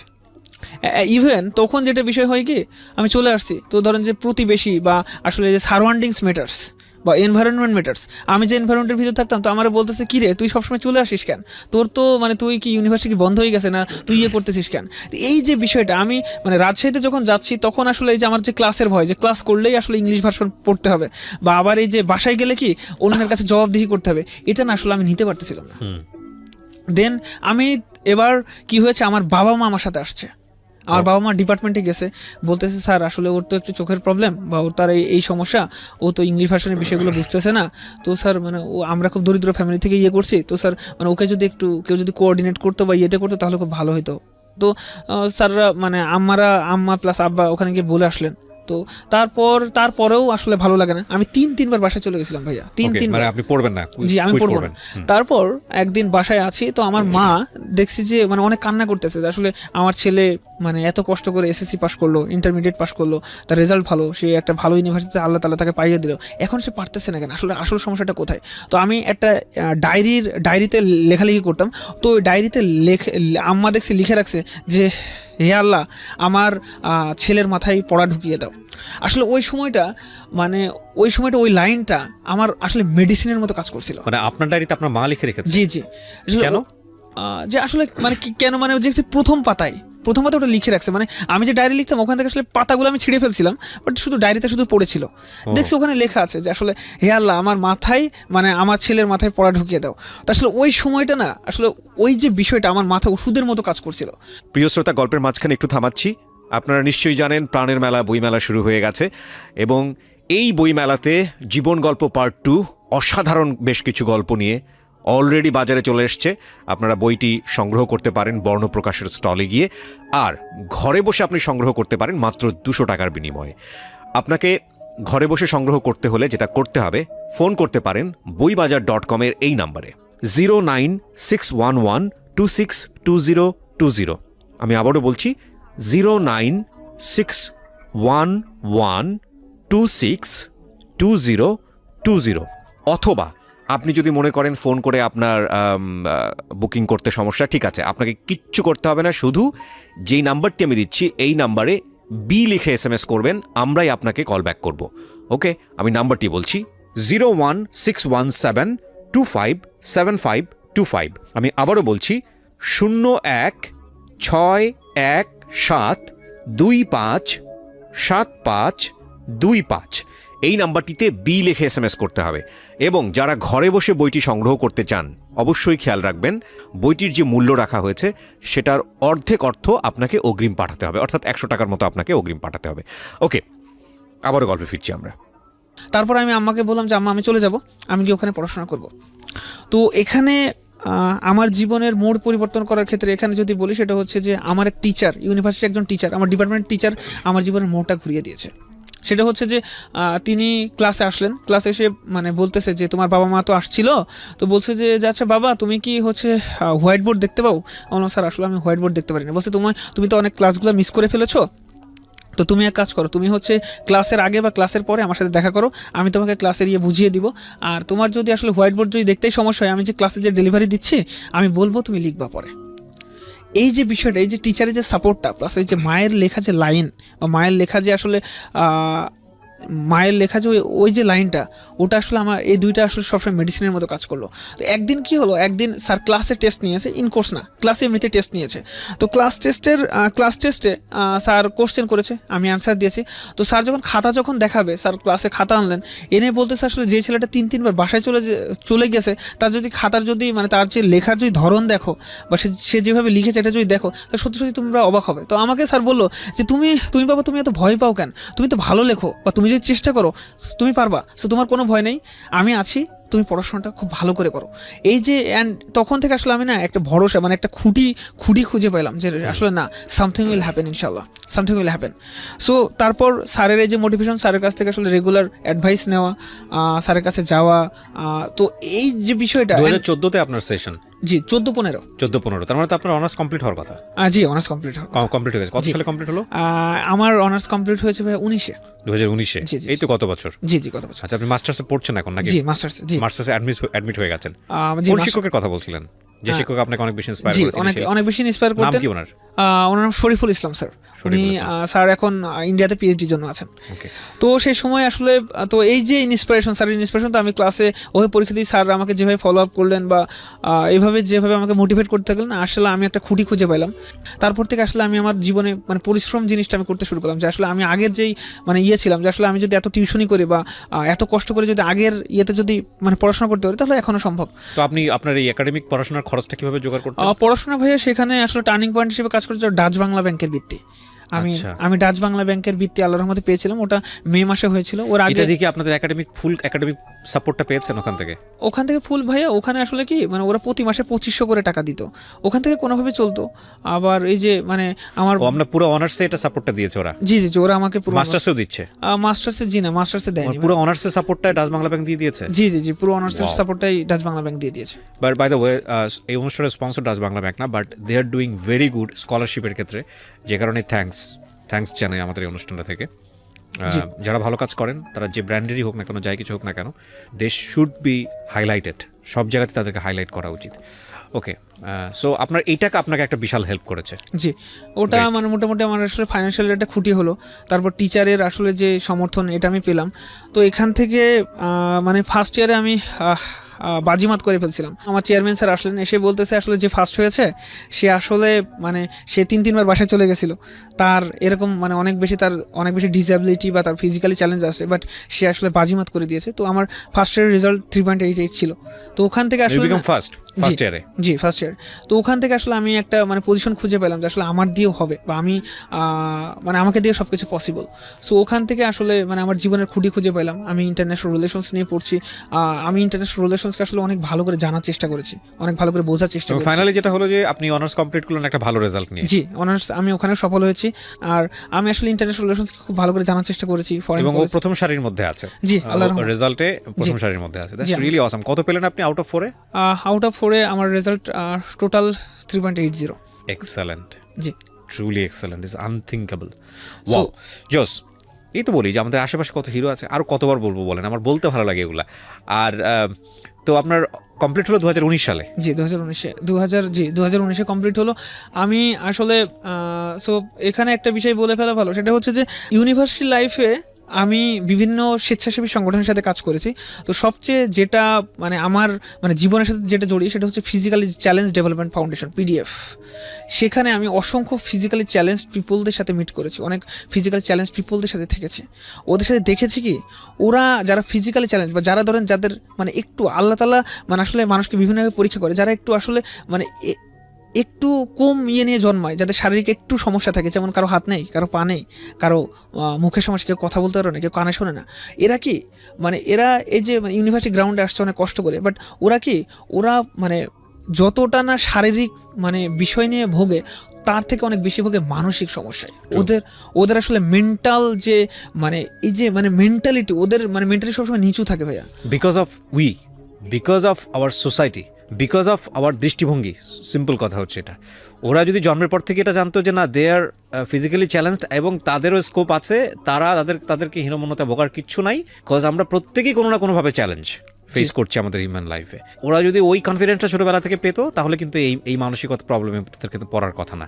হাতে হাত ধরে যদি আমরা চলতে পারতাম, হ্যাঁ, একসাথে যদি চলতে পারতাম, ওই যে আপনি ছোটোবেলায় যে কানাগালি শুনেছেন বা অন্য কিছু শুনেছেন, এগুলো যদি না হতো, বাচ্চা কাচ্চাদের মধ্য থেকে এগুলো যদি না শুনতেন, তাদেরও কোনো দোষ নাই, কারণ তারা দেখে দেখে শিখেছে। তো এই জিনিসগুলো যদি না থাকতো, তাহলে কিন্তু এই জিনিসটা হতো না, এই মানসিক সমস্যার জিনিসটা হতো না। হ্যাঁ, বলেন তারপর। তো এটা আসলে সোশ্যালি কনস্ট্রাকশন। তো ওরা আসলে এতটা না মানে এতটা মেন্টালি ভোগে, এতটা মেন্টালি আসলে হয়। তো মানে এই বিষয়টা না আমি নিজের বিষয়তেই ফিল করছি। আসলে যখন কেউ মানে পায়ের আসলে নিয়ে জন্মাবে, তখন তাকে যখন কেউ লুলা বলবে বা খুড়া বলবে, মানে এটা আসলে না ফিলিংসের ব্যাপার। মানুষ আসলে এটাকে সোশ্যালি কনস্ট্রাক্টেড করে দিয়েছে, মানুষ এটাকে বানিয়েছে। এটা আসলে মানে তো আমরা যদি প্রথম মানে সমাজ বা মানুষ যদি তাদেরকে যদি প্রথম দিক থেকে যদি সুযোগ দিত, তাহলে হয়তো বা মানে এই বিষয়টা কখনো হতো না। তো ওই বিষয়টা আমার খুব লাগছে। অ্যান্ড ইভেন আমি ওখান থেকে নিজেকে ডেভেলপ করার চেষ্টা করেছি যে আসলে আমি মানে আসলে এমন কিছু করব বা আসলে এমনভাবে আগাবো যাতে আসলে মানে আমি যাতে ফিজিক্যালি চ্যালেঞ্জ পিপলদের নিয়ে যাতে কাজ করতে পারি। ওরা মানে ওদের ওই বিষয়গুলো আসলে না আমাকে খুব টানে, কারণ আমি এই বিষয়গুলো আসলে নিতে পারি না। আসলে মানে ওর ভিতরে মানে আসলে আমি যেটা মনে করি, they have enough potential, they have enough merit, but the fact is that তারা আসলে সেই সুযোগটা পাচ্ছে না, তাদেরকে সেই সুযোগটা দেওয়া হচ্ছে না। এটা আসলে মানে সবচেয়ে মানে কি বলবো মানে সবচেয়ে আনফর্চুনেট একটা থিং। তারা আসলে মানে পাচ্ছে না। আপনি যদি আমাদের যদি পলিসি লেভেল দেখেন, আমাদের যে ডিসিশন মেকিং দেখেন, বা সব জায়গাতে আপনি কয়জন ডিসেবল বা কয়জন ফিজিক্যাল চ্যালেঞ্জ পিপলদেরকে পাবেন। আমি এই অনুষ্ঠানে একটা জিনিস বলতে চাই, আমাদের মাননীয় প্রধানমন্ত্রী এইসব ব্যাপারে যথেষ্ট রকমের উদার, এবং আমি যদি ভুল না বলে থাকি, আমি আসলে খুব বেশি স্টাডি করি তা না এইসব জায়গাগুলোতে, তবে আমি যদি ভুল না করে থাকি, উনি যতগুলো বিষয়ে ওনার সম্পর্কে পড়েছি, লাইক প্রতিবন্ধীদের নিয়ে ওনার যে অ্যাক্টিভিটিসগুলো, বিশেষ করে ওনার মেয়ে সাইমা ওয়াজেদ পুতুল, সো ওনার যে ব্যাপারগুলো সেগুলো কিন্তু খুবই খুবই মানে আশা জাগানিয়া। কিন্তু বিষয় যেটা হচ্ছে যে একটা স্টেট ফ্রেমওয়ার্কের যদি আমরা চিন্তা করি যে আসলে প্রত্যেকটা আমরা যখন যত লেভেলেই কাজ করব, যত কিছুই কাজ করব, আমরা যখন সেটা পিপল ওরিয়েন্টেড ওয়ার্ক যদি আমরা বলি, সেই সময়টাতে আমাদের এই স্পেশালি অ্যাবল যেসব ছেলেমেয়েরা আছে তাদের কথা মাথায় থাকে কিনা, এইটা হচ্ছে আমাদের সবচেয়ে বড় কনসার্ন হওয়া উচিত, যে যাতে করে সব লেভেলে তাদের একটা অংশগ্রহণ থাকে। আমি এই কথাটা কেন বললাম, এই প্রসঙ্গ থেকেই আমি একটু আপনার কাছ থেকে জানতে চাই, আপনি মাস্টার্স কমপ্লিট করার পরে ক্যারিয়ারটা কোন দিকে নেওয়ার চিন্তা করছেন? ভাইয়া আমি আসলে একাডেমিক পড়াশোনা মানে যেহেতু মানে আসলে আমার একাডেমিকে নলেজ ভালো, তো যেটা বেশি সেটা হচ্ছে যে মানে আমি যেহেতু প্রতিবন্ধীদের নিয়ে মানে প্রতিবন্ধীদের বিষয়গুলো খুব টানে, তো আমি আসলে মানে আমার একটা ইচ্ছা আছে যে আমি বিদেশে গিয়ে পড়াশোনা করতে চাই, বিদেশে মাস্টার্স বা বিদেশে পিএইচডি করার জন্য আমি যেতে চাই। আমি আসলে একজন মানে রিসার্চার হইতে চাই, যে আসলে রিসার্চার, জি গবেষক। জি আমি একজন গবেষক হইতে চাই, মানে একজন একাডেমিশিয়ান হিসেবেই লাইফটা চিন্তা করছেন এই মুহূর্তে। জি আমি অল্টারনেটিভ থিংকিংও তো নিশ্চয়ই থাকে, লাইক আমরা দেখি একটা ভালো ছেলেমেয়েরা অনেক সময় বিসিএস করছে, জি জি ফার্স্ট ক্লাস গেজেটেড অফিসার হচ্ছে, আপনাদের কি সেই সুযোগটা আছে আপনার চোখের এই সমস্যাটা নিয়ে? জি আমার যেটা বিষয় সেটা হচ্ছে যে আমার মনে হয় যে আসলে আমি ডিরেক্টলি আসলে যারা ফিজিক্যালি চ্যালেঞ্জ পিপল আসলে এদেরকে আসলে ডিরেক্টলি আমি ডিরেক্টলি এদের সেবা করতে চাই ভাই। আমার এটাই মাথায় আছে, কিন্তু আসলে দেশ আমাকে অনেক টানে, মাতৃভূমি আসলে আমাকে অনেক বেশি টানে। এজন্য আসলে আমি মাস্টার্স বা পিএইচডি করার পর আমার মানে নিজের দেশে আমি যদি খুব কাছ থেকে যদি আর 10 জনকে যদি হেল্প করতে পারি, তাহলে এটা আসলে আমার জীবনের অনেক বেশি চরম সার্থকতা হয়ে যাবে। আপনার এইম সফল হোক, এবং আমরা মনে করি একজন আগালে পুরো দেশ আগায়, একটা বাতি জ্বললে সেখান থেকে 1000 বাতি জ্বলার সম্ভাবনা থাকে। তো আপনি রাজশাহী থেকে কষ্ট করে এসছেন, আপনার সঙ্গে আপনি যখন আমাকে মেইল দেন, আপনাকে আমি ডিরেক্টলি আপনার মেইলটা পড়ার সঙ্গে সঙ্গে আমি আপনাকে ফোন দিয়েছিলাম। কিছু কিছু মেইল এমন থাকে যেটা পড়ে আর মানে আর্কাইভে রাখতে ইচ্ছা করে না, সেটা সঙ্গে সঙ্গে ফোন দেয়, তার মধ্যে এটা একটা। তো উনি আমাকে তখন জানালো যে ভাইয়া আমার তো এখন পরীক্ষা চলছে বা সামথিং লাইক দিস, আমি ফেব্রুয়ারির মিডল অফ দ্য ফেব্রুয়ারি বা মার্চের দিকে আসবো। তখন আমি বললাম ঠিক আছে, কোনো সমস্যা নেই, আর নাম্বার থাকলে আপনি যোগাযোগ করেন। কিন্তু উনি সামহাও টাইম ম্যানেজ করে আগেই চলে এসছে, সো উনিও অনুভব করেছে যে না, আমার গল্পটা আগে বলা উচিত। আমি অনেক বেশি ইন্সপায়ার সুলতান আপনার গল্প শুনে, এবং আমি বিশ্বাস করি আপনার এই গল্পটা যখন সোশ্যাল মিডিয়াতে গেল বা আমাদের রেডিওতে প্রচার হচ্ছে, তখন অনেক ছেলে মেয়ে ইন্সপায়ার হবে। যে কোনো প্রতিবন্ধকতাই আসলে কোনো প্রতিবন্ধকতা না, যদি মনের উইল পাওয়ারটা ঠিক থাকে, এটা হচ্ছে সবচেয়ে বড় কিছু। এবং আমি সবসময় যে কথাটা বলি যে আমাদের চারপাশে অনেক হিরো আছে, তাদের কাছ থেকে নেন। ভালো জিনিসটা যদি আপনি খোঁজ করেন, ভালোটাই আপনার সামনে আসবে। আপনি যদি খারাপ জিনিস খোঁজ করেন, নিয়তি এমন একটা ব্যাপার, আপনার সামনে খারাপ জিনিসই দিয়ে দেবে। সুতরাং আমরা ভালোটা খোঁজ করি, হ্যাঁ। এবং আমরা প্রত্যেকটা মানুষ, এভরিবডি কোনো না কোনোভাবে ক্রিটিক্যাল সিচুয়েশন পার করতেছি, কোনো না কোনোভাবে পিছিয়ে আছি। কিন্তু জীবনে একটা জায়গায় নিজেকে দাঁড় করানোর জন্যে, ভালোভাবে লাইফটা লিড করার জন্যে, একটা পজিটিভ ভাইব নেবার জন্যে যদি কোনো মানুষকে অনুসরণ করতে হয়, ফার্স্ট আপনি আপনার চারপাশে কারা ভালো করছে তাদেরকে অনুসরণ করেন। এতে করে হবে কি, লাইফটা অনেক বেশি ইজি হয়ে যাবে। আপনি যদি টার্গেট করে ফেলেন যে আপনি জীবনে কেএফসির মালিক হবেন, কিংবা আপনি যদি বিল গেটসের মতো বড় কিছু হতে চান, কিংবা আপনি রবার্ট ব্রুসের মতো অধ্যবসায় আপনার মধ্যে নিয়ে আসতে চান, কিংবা আপনি মহাত্মা গান্ধীর মতো একজন বিশাল বড় মাপের পলিটিশিয়ান হতে চান, যারা আমাদের সামনে সবসময় এই যে আমরা পড়েছি ছোটোবেলায় রচনা, তাহলে লাইফটা অনেক ডিফিকাল্ট হয়ে যাবে। আমি বলছি না যেটা সম্ভব না, বিকজ মানুষই তো হয়, কিন্তু life will be much more difficult. এবং তখন আপনি যে হোঁচটটা খাবেন, সেটা আপনার জন্য অনেক বেশি নেগেটিভ হতে পারে। সুলতান কবিরকে যদি আপনি অনুসরণ করেন, বা আমাদের চারপাশে যারা সাধারণ মানুষ আছেন, যারা জীবনটাকে অনেকভাবে পজিটিভভাবে দেখছেন, তাদেরকে যদি আপনারা অনুসরণ করেন, তাহলে লাইফটা অনেক বেশি ইজি হবে। সো সুলতান কবির, আপনার কাছে আমার প্রশ্ন যে আপনি কেন আসলেন এই অনুষ্ঠানে? আমি এসেছি যে মানুষকে মোটিভেট করতে, কারণ আমি আমার জীবনে আসলে অনেক কিছু ফেস করেছি। আমার আর্থিক দুরবস্থা ছিল, আমার শারীরিক প্রতিবন্ধকতা ছিল, এটা এখনও আছে। কিন্তু যেটা বিষয় সেটা হচ্ছে আমি মানে আমার মনের ভিতর দিয়ে যেটা ফিল করছি সেটা হচ্ছে যে আসলে এডুকেশন, এই যে নেলসন ম্যান্ডেলার ভাষায় একটা কথা আছে যে আসলে education is the most powerful weapons which you can use to change the world. তো এই যে এডুকেশন মানুষের আসলে জীবনকে কীভাবে পরিবর্তন করে দিতে পারে, আসলে মানুষের জীবন কীভাবে একটা মোড় থেকে আরেকটা মোড়ে করতে পারে, সেটা এই যে এডুকেশন, এটা আমার জীবনের আসলে গেম চেঞ্জার। সো আমি আসলে মানুষের কাছে এটাই মেসেজ দিতে চাই যে আসলে will power is a great power. আমি আসলে একটাই বলতে চাই, সেটা হচ্ছে যে ফিজিক্যালি চ্যালেঞ্জড, আর্থিক দুরবস্থা বা অনেক বেশি ভেঙে পড়েছেন, অনেক বেশি ডিপ্রেশনের ভিতরে আছেন, কখনো আসলে পরাজয় মেনে নেন না। কারণ আসলে পরাজয় মেনে নেওয়া আসলে জীবনের কোনো ধরনের কোনো পার্ট হইতে পারে না। আসলে পরাজয় মেনে নেওয়া জীবনের কোনো সলিউশন হইতে পারে না।